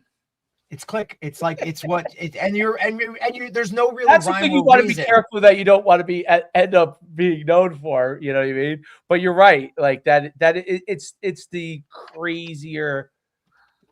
Yes, it's always it's the outlier. It's always something outlier. And there's no rhyme or reason as to why that one hit, right? Or whatever it is. If you had him jump off a 10-foot building and do a depth jump, a 10-foot building, do a depth jump onto a box, I could guarantee if it doesn't get flagged for dangerous, I can guarantee you would. I can tell you right now, just haven't done so much social media. Guarantee that would be at minimum of a million view post. Because there was that one. There was a guy jumping off of the top of a rack with a barbell on his back, and that thing like just absolutely blew up. The one that always gets me is the one where they jump out of the pool onto the pavement, like that always, like that's freak of nature. And look, this will be a weekend of, there'll be all kinds of shit because the NFL combine's going on, right? So it'll be, oh, this guy ran this or this guy does that, here's your top time. So now I will deal with next week, once it all hits social media, all these high school guys coming into the weight room going, coach, let's broad jump so I can see where I'm at here, or can you time this, or you can time that. It's like, well, that's why we've timed up where we'll max out this week, boys. Like we'll figure, let's see how far away from you are 225 if you can get 46 reps, right? Like, let's not try this, okay? Like let's you're a freshman. Like we'll figure this out in the long run. Misty, I can't thank you enough for your time. Great job. You would be awesome in Jersey because you're just straight to the point, like no bullshit. Love it. Like, you know what I mean? Like, probably be feared. A lot of people would be scared, no doubt. That's what I like to hear. Like rock and roll, dude. Like it really would be, because that's the type of, like, you did a great job. It was really awesome. I'm glad it finally worked and we finally got you, that we could have this conversation, and I really appreciate it. Good luck with everything in the future. If there's anything that we can ever do for you, please reach out, let us know, and good luck. Thanks for having me on. No Phenomenal job, Missy. Great job. We'll see you soon. All right. That was great podcast. Don't fuck with her. It's funny because I know it's like football is not her for, like, you know what I mean? Like, she's good. Listen, not that she doesn't like football, but she just knows that space is so separate and so different. And I think she did such an awesome job of addressing some of those main, like she said, like what everybody thinks about, like between high school coaches and the private sector, and it's 100% true. But it really it comes down to turf. It's a turf war. Listen. Turf You're war, fighting for, like, those guys want more clients. They want people to be able to pay, hey, here's $3,000 for 10 sessions, right? And your high school coach is saying you don't need to do that because we can do the same thing here. They're saying no, you can't, because they don't have the equipment and we have all this and all the bells and whistles. And look, it's just a back and forth. It's always going to be that way. You have some people that kind of go back and forth with it, but it's not going to happen. Like, it just is what it is. To me, you've watched The Outsiders, so you've seen the movie. You probably read the book too. Pony boy. So when you watch The Outsiders, you want to know how, in general, people are, right? There's always a tribal element to where people are, right? Meaning, this is my world. Please don't cross into my world. I'm protective of my world, right? Yes. And I always say, like, when you see the guys that bridge the gaps, that are able to bridge the gaps, those are the people that have tremendous amount of success. Guys who can bridge the gaps, like two worlds that don't necessarily align. Right. You're able to have a conversation. It doesn't mean they agree with you, all the time, but you're able to have a conversation with them, and that makes a big difference. It's, dude, I always thought that one of the most, people don't even remember this part of the Outsiders, but as like a coach and an athlete, I always remember this part when they're gonna fight. They're gonna have the big rumble. The rumble. The big rumble, right? When Patrick Swayze, which would never happen today in today's world, because too many people would post about that it was gonna happen, that by the time they showed up, like all the cops would be there to break it up. And there'd be shootings now, and everybody takes it to a different level because nobody can just get punched in the mouth. That was what was so eye-opening about it, that someone got stabbed and killed. That was well, that's why that was the whole part of it, of like, this is really escalated to this point where it was never right. This is what happens when it just continues to fester and grow and do all this, right? And just not what it is. Yeah. Well, listen, dude, what do you think Middletown South and Middletown North is? It's the Soch and the Greasers. And I think every town is like that. Just every town has it, right? And even in today's era where there's a lot of like, hey, we're all one. Every town, like one side is the Soch, one side is the Greasers, right? Yep. And it doesn't necessarily always mean about money or not money, but it means, because actually in Middletown most people have money, but right. But it's even the lowest level of money in Middletown is the mentality. Is the highest level. It's the more the mentality, like one group's on this side, one group's on the other side. Yes. Or you could use West Side Story as an example of that, right? That's another. All these are. But it's which was, by the way, those are always the Warriors in the movie The Warriors. You remember that movie? I don't know if you watched it. That's a great movie. You should watch it if you ever watch. It's about in the 70s gang violence in right. It's motorcycle gangs, right? No, they're there's all different gangs, and they try to unite to fight against the police force. Oh, nice. It's very interesting. The issue is that they cannot successfully unite. So it's like a social. It's a great social movie. But anyway, so one of the things that when Patrick Swayze has the great relationship, even though he's a greaser, with the guy from the Social side, because they played football together in high school.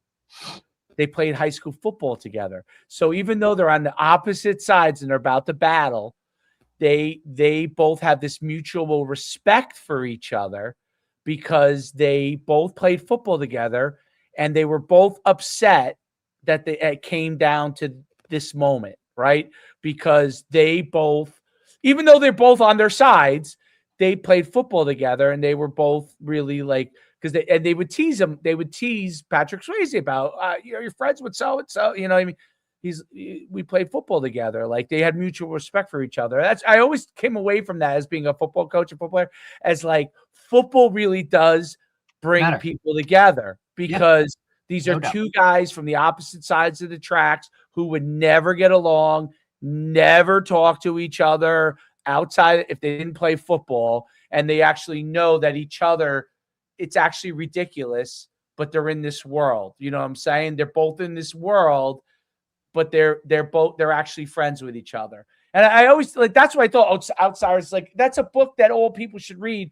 But what happens is people take it in the wrong direction. You know what I mean? Like the book really is trying to point out how ridiculous for us to be on two different sides, that we could actually kill each other, and that both sides have people that might have redeeming quality, even though Socs are really the enemies. The Socs are really the enemies in that movie, but that someone could be a gray, meaning not black or white, meaning that they could be a person that does bad things, and they could be a person that does good things. You know, do it for Johnny kills. Do it for Johnny, man. Yeah, he kills the guy, but he goes and dies saving kids out of a fire, right? So I think that movie is it's so underrated, and people nowadays don't watch it. Like, definitely not. They don't watch it. They don't understand. It's like alien to them. Like, it's so like outside of like, wait, what do you mean? This is like something that like, yeah, this is how it was. This is how it was. And like, you know, the fact that the girl who at the time, Diane Lane is the actress, plays Cherry, whatever her last name is. And she's a Soch side person, but she really likes C. Thomas Howell, who's obviously a greaser, and he's the guy that writes the story. He's the person that actually writes the story and narrates the whole story. But it's such a great movie. I wish people would watch it. I wish, it's hard to get kids to watch those things, but there's so many good things. It's different than movies now. Like, they don't really try to tell you a story, like it's like, this is the superhero, this is the villain. You know what I mean? Like, it's very, very concrete. Whereas I really believe that people in general have a lot more sides to them. And yes, there are evil people in the world. And yes, there are do-gooders who do very few things, but most people fall in between, are probably generally good, but do make bad decisions sometimes. Right. And absolutely.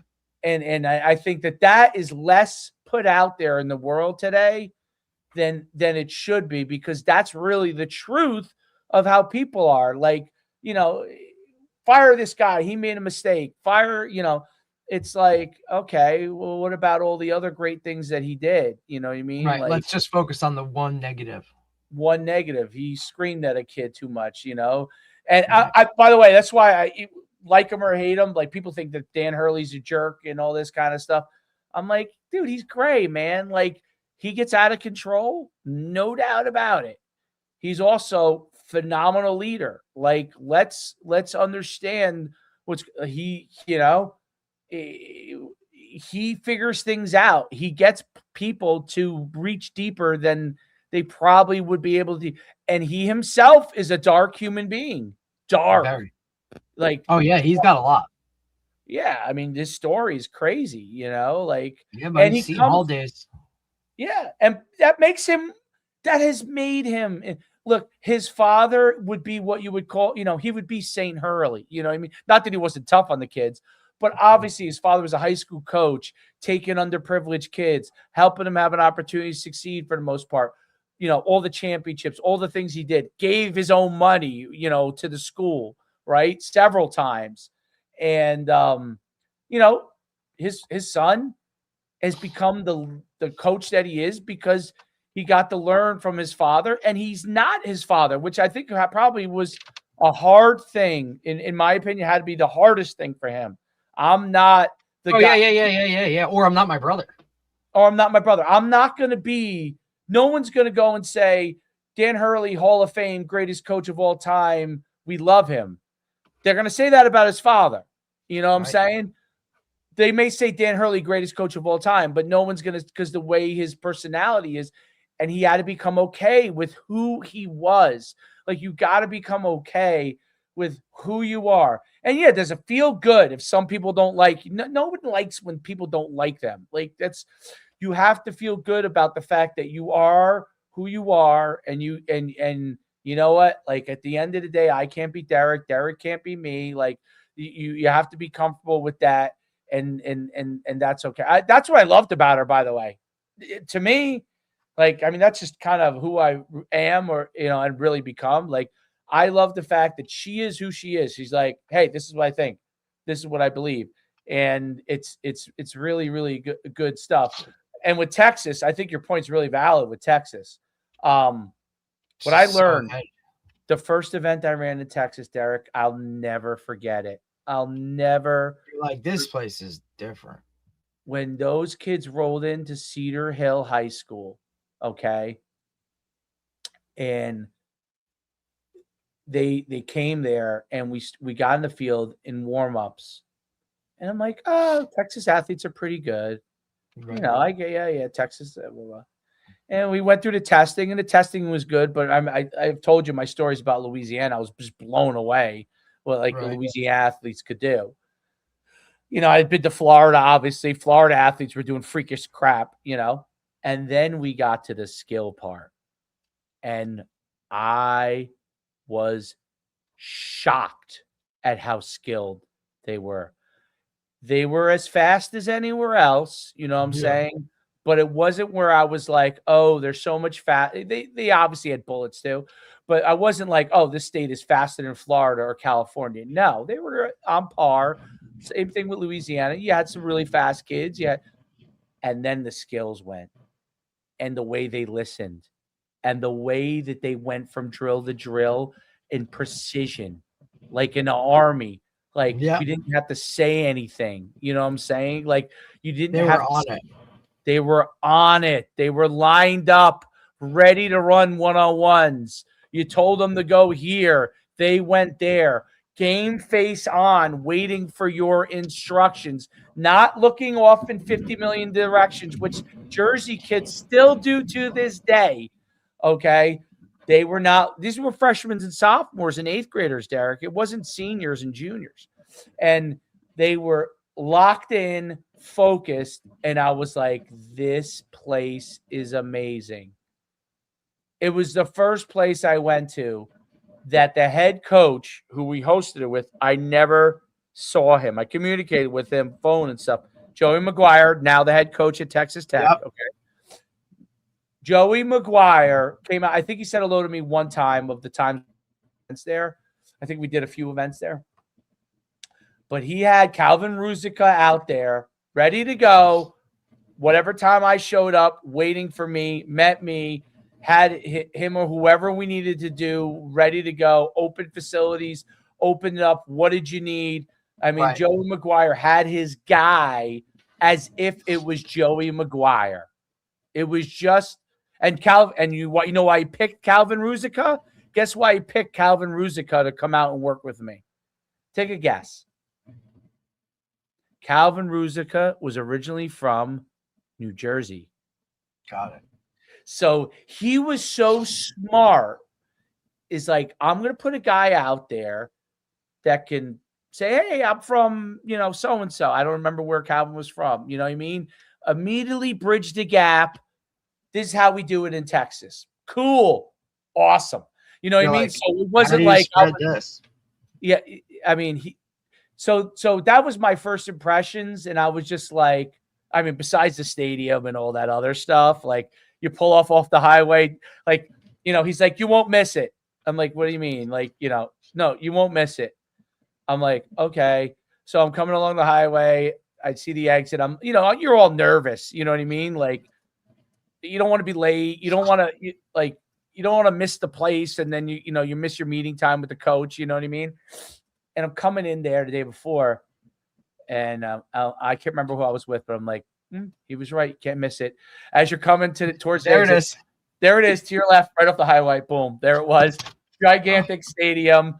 And Cedar Hill wasn't what some of these other stadiums are now. I don't know if they redid theirs, but there was a giant stadium, said Cedar Hill, and their logo was the Longhorns. I still remember it to this day. They were the Longhorns. So it was like, I don't know. I get it. I get it. And so when people say like, what is Texas like? I'm like, it was not sure you have any idea. Yep. When I went to Lake Travis, Jeff Dykes, hop in. And I told you this, hop in where? Hop in, he had the what do you call it? The golf cart. They had golf carts everywhere. Hop in the golf cart, Lake Travis. I want you to see our fields. I'm like, Coach, I got to set up for the event. He's like, have your guys do it. Tell them what you need them to do. They'll do it. I'm like, okay. I have a quick meeting. Obviously, I hadn't done things that way, right? I was like a kind of like a frontline general of this stuff. I was in the front as I did it. No. Tell your guys what to do. Like he's telling me. You know what I'm saying? Right. My guys were great. They're like, hey, we need this. And then he worked with the Lake Travis guys. Get this set up. They're like, just go with Coach Dykes. Trust me, just go with him. Dude, he showed me all the fields. And we're building an indoor. Holy hell. I'm like, wait. Each level, 8th grade, 9th grade, 10th grade. Right. You're like, they have their own fields. They have their own fields to practice and play their games, on. Yeah. And he's like, in our real stadium, I'm like, what? Yeah. You're like, and by the way, our real stadium is around this stadium that we use for varsity. We rarely play games on it, only if there's a conflict at our real stadium. Yeah. Which was they shared in the Lake Travis. They shared it with a couple other schools. It was like a big 15,000 seat stadium, and he's like, only if there's a conflict do we play here. And it was just incredible. Like, and he just, I mean, I haven't talked to him in a couple of years, but we clicked immediately. I was just like, he's like, I need you to do an interview. I'm like, what do you mean? For the local TV station wants to cover, they're going to cover this. I want them to interview me. They're going to interview you. And then they're going to put it on TV tonight. And I said, okay. Like, he had this all set up, Derek. I didn't do it. I didn't do any of it. It was nothing all on his own without being told to do so. It's just a viewpoint on it. Like, I told you, it just matters more. It just matters. And when, the truth is, like, obviously the only way that, like, to expect a public school in New Jersey to compete with a public school in Texas is not realistic. Nope. The only ones that can is the parochial schools, and not that they have the facilities that these places have, but because they have the resources and the type of athletes they're able to attract from recruiting wise. Let me say, like, these people have those athletes in their town, town. Duncanville, maybe a couple of these guys, get a couple of guys that come across lines somehow, which I'm sure happens. But these kids are in the town of Duncanville. And people are like, is there really athletes in the town of Duncanville? Well, I've been to Duncanville. I've run 5 or 6 events at Duncanville. Yes. And this is before Duncanville was Duncanville. Dykus went over to Duncanville. And yeah, Duncanville has a 5,000-seat basketball arena because they were the number 1 basketball team in the country at the time. Yep, like, it's not just football. Yeah, their baseball arena, which they had been good. They weren't as good because it wasn't they had like a 1,000-seat a baseball stadium. It's crazy. I mean, and I'm like, are you guys good? They're like, we used to be great, but we're not as good as we used to be. Like, because football and basketball have become a huge emphasis there in track. Who's the number 1 sprinter in the state of Texas? The number 1 sprinter in the state of, I don't know if he's still there. Who ran 9.83 last year? 9.83 in high school. Duncanville, Texas, right? So these kids are literally in the town of Duncanville. Okay. Now it's a 4,000 person high school, but if you look up the population, I bet the population is like maybe Patterson, 100,000, maybe. Okay. Maybe it's 100,000. Could you imagine having that many athletes imagine having a school with that many kids? It's, same thing with Allen, Texas, and Frisco, and, Plano. Well, it's just more, it's bigger, it's spread out, but there's a lot of people in those spots. Whereas here, it's just everybody's on top of everybody.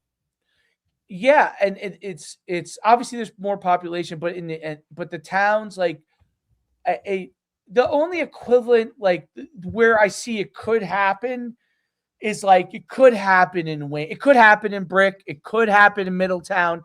It could happen in Wayne. It could happen in, look, if Newark ever got itself together, like Shabazz, they're kind of doing it a little bit, but like, it's not to the scale, it's just crazy, but it could happen in those places.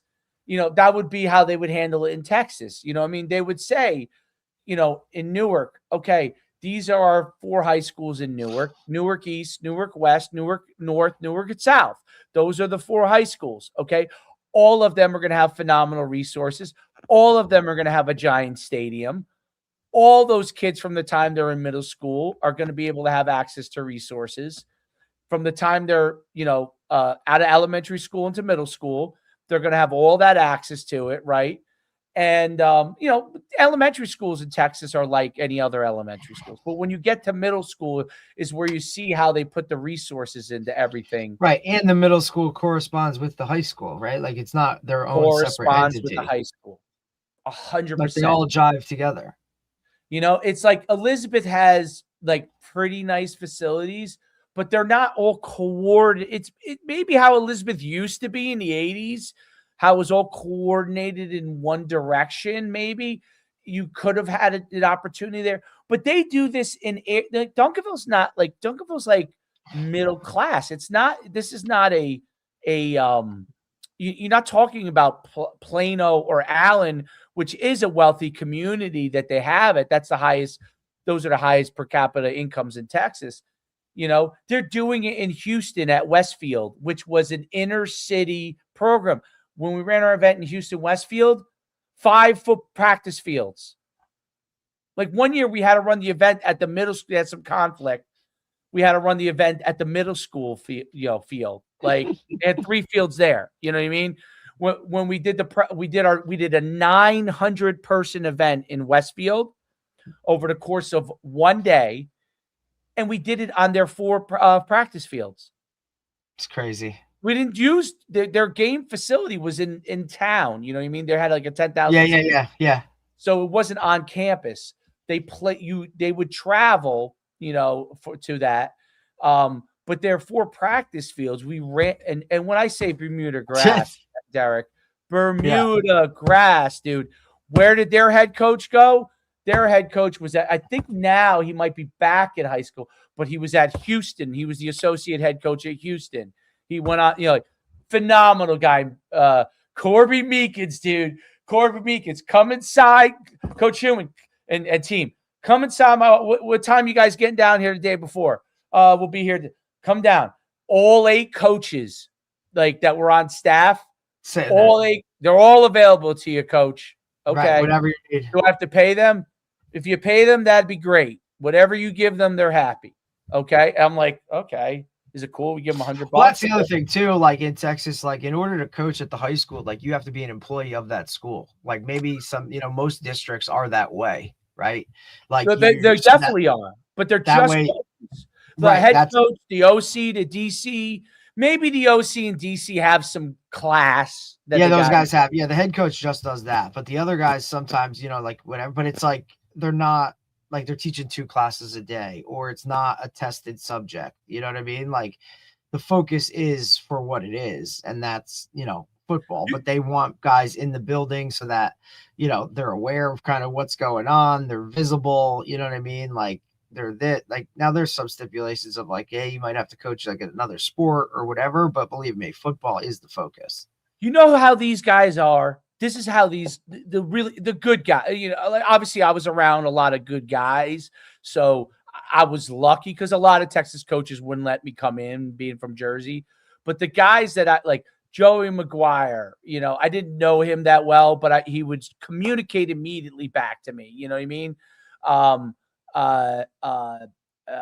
Jeff Dykes, Corby Meekins. I mean, my man Jarvis Johnson, who ran my events for many years, Jarvis Johnson worked for Jeff Dykes. He's now he was an OC for a long time. I think he stepped down now because his daughter's like a track star or something. So maybe he's just a position coach. But Jarvis Johnson worked for Jeff Dykes. Was a full-time teacher, coach, and all that kind of stuff. He was originally a middle school coach. He worked his way up, and he came up to me with 2 of his guys. They asked the head coach for approval of it, and they said, hey, we'd like to be on your travel staff. Right. Let me tell you something. When Jeff said, no problem, they can go with you, I mean, as long as they do their job that they're responsible. Right. They can go still do that stuff. Go do wherever they want in the weekend. You know what I mean? And I'm telling you, dude, the second that he approved these guys, those guys were like immediately my team leaders. They ended up taking over Texas for me because they were so trained on how to lead.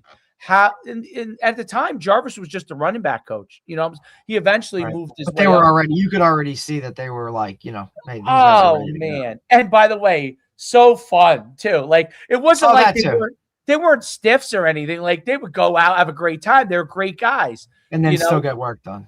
They could get work on. Like, listen, they could go out, do whatever they needed to do.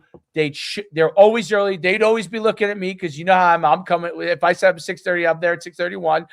Like they were there waiting for me. They would once they got to know my personality. I'm telling you, they would be like, "Yo, we're gonna have everything set up when you come in. We just need you to explain to everybody what to do, explain everything.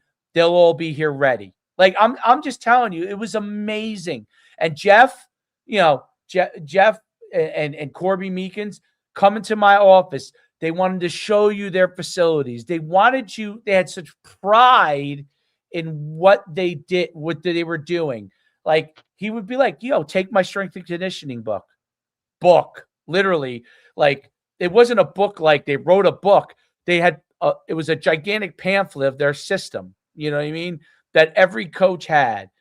You know, hey, you want me to go over any plays with you? If you have time, I'm glad to go over everything. Here, this is what my wristband looks like. He showed me his wristbands. I've seen his wristbands. What do you do? He would ask me, what do you do? Like, these are Texas coaches, dude. They are where we would aspire to be, right? They would ask you, what do you do? Yeah, because they want to know. This is how I do my, because obviously my system at the time was probably for New Jersey fairly, just like you running the run and shoot was innovative in the 90s. Like, what I was doing was pretty innovative. Not a lot of people were doing it. And he was like, oh, okay. He's like, this is why I do this. He's like, why do you number your guy? Like, I went on the board and showed him how I number my players. He's like, why do you do it that way? I said, well, this is what I was taught. And this is why it gave me flexibility to be able to do if I wanted to run 1 million sets, I could, you know what I mean? Right. Like, whereas the memorization of H, Y, A, B, or Z, X, Z, there's a level of memory with letters that's harder than numbers. Right. And that's how it was explained to me from DJ, right? And I explained that to him, and he was like, wow, that's really interesting. Makes sense. So I said, that's how it explained to me. And the way my mind worked, because I always said, like, I have to coach with how my mind worked, and then it's my job to figure out how to communicate it to the athletes, right? Like, if my mind couldn't wrap my head around this, then I couldn't do it because I couldn't teach my kids it. So when he taught me that system, my mind somehow wrapped around it. Like, I just got it. And I'm like, if I got it, then I know how to teach it. And, but these guys were great. Like, he'd be like, you tired? You want to take a nap on my couch? Like, I mean, this is who they were. And to this day. And then some of those guys, like, look here, like, they don't even have an office. Oh, their offices were amazing. I mean, some were better than others. Like, Dykus had of course, but I'm just saying, like, in general, like, their weight rooms were amazing. Normal here. Their weight rooms were unbelievable. But you know what the greatest thing about a lot of those guys were? You could reach out to them even when they were in college, dude, and they would get back to you. They'd still get back to you. They'd be like, oh, like, I don't know, it's taught to them from the time they start coaching as young coaches. It's taught to them. Yeah, you got to pay it forward. The Texas High School Coaches Association and the Texas High School Football Coaches Association, that's the largest football conference in the world, is the Texas High School Football Coaches Association. Yeah, no doubt. It's in July. It's huge. Jarvis always tells me I should just go to it just to go. I've never done it. He's like, and it's for coaches. It's not just football. I thought they have, I think they have a Texas football one too. They do. But I'm saying in general, like, they have another that's all, you know what I mean? Like, it's just crazy. More people should go instead of looking at the politics. Like, it's like a 3-day retreat that they all, like, if you coach a sport in Texas, like, you go, and it's across the board. It's really kind of crazy. Instead of people always looking at Texas like from a political standpoint, saying, oh, their politics are different, I don't want to go do what Texas people do. What they should do is just go there. It's independent of politics. It literally is, what can we try to do to help these kids be the best they can be? That is it. Like, that's my experience, at least. Okay. That's the, not that there aren't districts that suck. I'm sure there's a lot of districts that suck. But as far as what the philosophy is, that's the philosophy. What can we do to help the athletes? And all the coaches that were with me, they were all like that. Not that they didn't have conflicts with each other, not that they didn't have disagreements, not that they politically weren't on different areas from each other, but they were all in agreement as to that's what their philosophy was within their programs. And it was unique. And whether like they're 5-5. That's why Melissa, who's like 5-5, right? Those great facilities. That's why Bosco they hang with who they play, Bosco. That's why that game goes down to the wire. Listen, Melissa can't hang with Duncanville. Duncanville will murder them. But they can hang with Don Bosco for a long time because even at a middle-of-the-road program, that's going to be the philosophy. You know what I mean? It's just that they play other great programs. So, whereas a great program down here really stands out because they have not just a great coaching staff and a great philosophy, but also resources. Whereas you might have great coaches in New Jersey in mediocre programs because they don't have that thing that you have in Texas, and they're stuck in a system. And there are some guys that are phenomenal coaches that you come across them and you're like, this guy's a really great coach. He probably has to go try to get somewhere else because you're not going to have success at this place the way that you would like to, just because you're going to be limited by the external. You might win in spite of here and there, but external factors are going to control that. Whereas in Texas, they're trying to eliminate the external factors, correct. From doing that. And obviously there are levels of coaches, but it's no coincidence that Art Briles went from high school to college. Like all of these guys are able to, because you could take a Texas head coach at a big program, and when he goes to college for the first time, there's not much difference. There's not much difference between high school and college. It's why those guys. It's why that's why those guys get more jobs. There's very little difference. They already know the structure. They already know, you know what I mean? They just need to have a year or two under whatever that college coach does to understand their process. But they've already been working that hard. It's really interesting. And the Tony Hollers of the world's success comes from the fact that Illinois does not have that as much. New Jersey does not have that as much. So those kind of things can really help those places that don't have that. California does not have that as much. Even Florida does not have it as much, even though they got the athletes all over the place.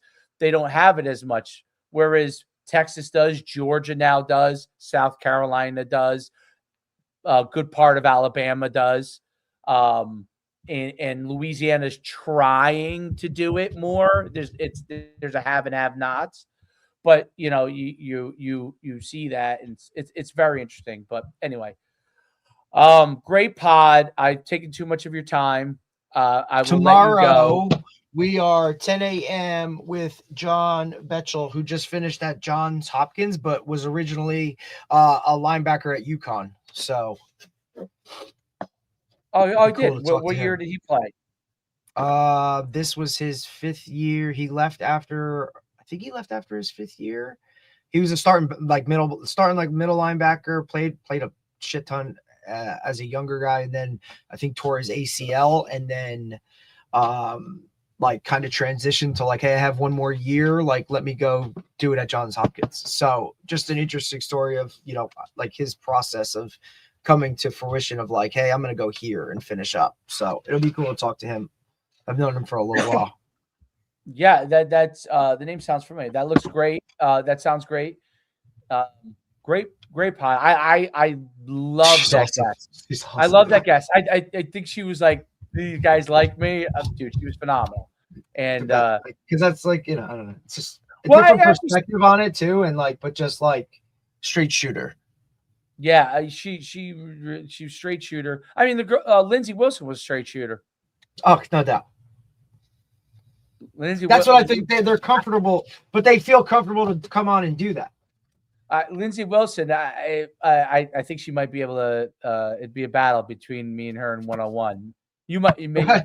Yeah, I think 1-on-1 basketball. I think she. Although you're so skilled in basketball that probably I don't know if you still got it. She's played at the highest of high levels. You'd have to drive by her. You'd have to use your quickness. She's still a freaking draft pick. Yeah. A WNBA draft pick, dude. No doubt. I felt the energy through the podcast, like I was like, right. Yeah. Or just the fact that she was, hey, what's like, all right, what's your deals? Like, you know what I mean? Like, she's like, no all right, one's give me your ever asked background. us that. No one. I kind of try and give them a little bit of it, like when I'm like, booking them or talking to them through it. But she was just straight up like, oh no, like I want to hear it. Like, you know what I mean? Like, I don't want to hear hearsay. Like, tell me what the deal is. So yeah, works for me. Yeah, and I hate. I'm just kind of how I am. I hate having to like go through, like my. I know a lot of guys like to go through it. I hate guys love to. Guys could spend. I actually hate doing it because I hate like. I hate having to be like EJ Barthel used to yell at me about this because he's great at it actually, but he used to be like, dude, why do you not like post more like? This is who you work with. I'm like, I like if I had to see it over and over again, as if I was an athlete, that like this guy was posting that he worked with me over and over again, like that might annoy me a little bit. I'm like, I do it. Obviously, I understand it's business and I should do it more than I do. And I try to do it, you know what I mean? But the truth is, if I posted it, there's really no one. There's very few people in the United States that can touch it. So it's just that like it's weird to me to post it like all the time. But I guess that might be because I'm old, and I post a lot of things like, but I'd rather post like, hey, this is what I think is good. Like this is what can help you. This, what I mean? Like, this is a player that's ranked high. Here's a high ranked transfer portal guy. Like I'd rather because I find that more interesting, but it's it's an interesting space. So Instagram is so interesting to me. It really is. Like for a time I thought it was going to die, and I think that video has resurged it because maybe because TikTok is too flooded, maybe with stuff, or it's just a different platform. Sometimes TikTok's a different. I don't know. It's just that's like an all-in type of thing. Whereas I think like the Instagram, you get a little bit of this or a little bit of that. You know what I mean? Some people don't want to dive into the TikTok world of like only videos and whatnot, but and it only ends up. It keeps giving you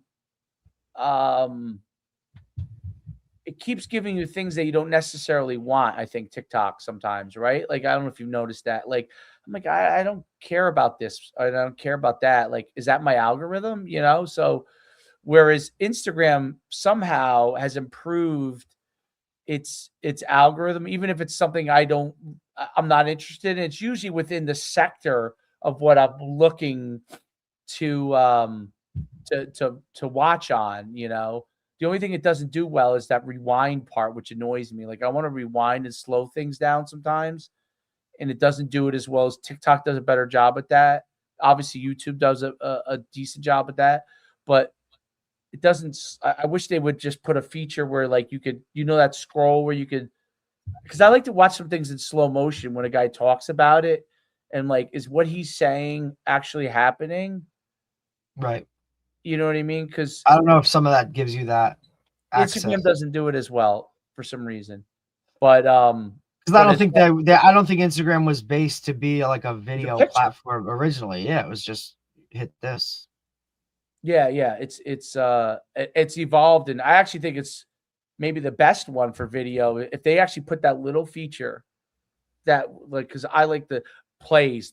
I think it's way better to watch the plays on there on YouTube. These little play set shorts on Instagram and YouTube. I enjoy watching it. Twitter's great too, obviously, but TikTok, I don't like watching those videos for some reason as much on like those play breakdowns. I enjoy it more on Instagram, Twitter, and YouTube better than TikTok. And I don't know, for whatever reason, it just comes across in a better way for whatever reason. But anyway, looking forward to tomorrow. Great podcast. Keep up the great work. And I'm going to send you the link. I have the sponsor thing done for you. Oh, cool. I put it actually on the the page.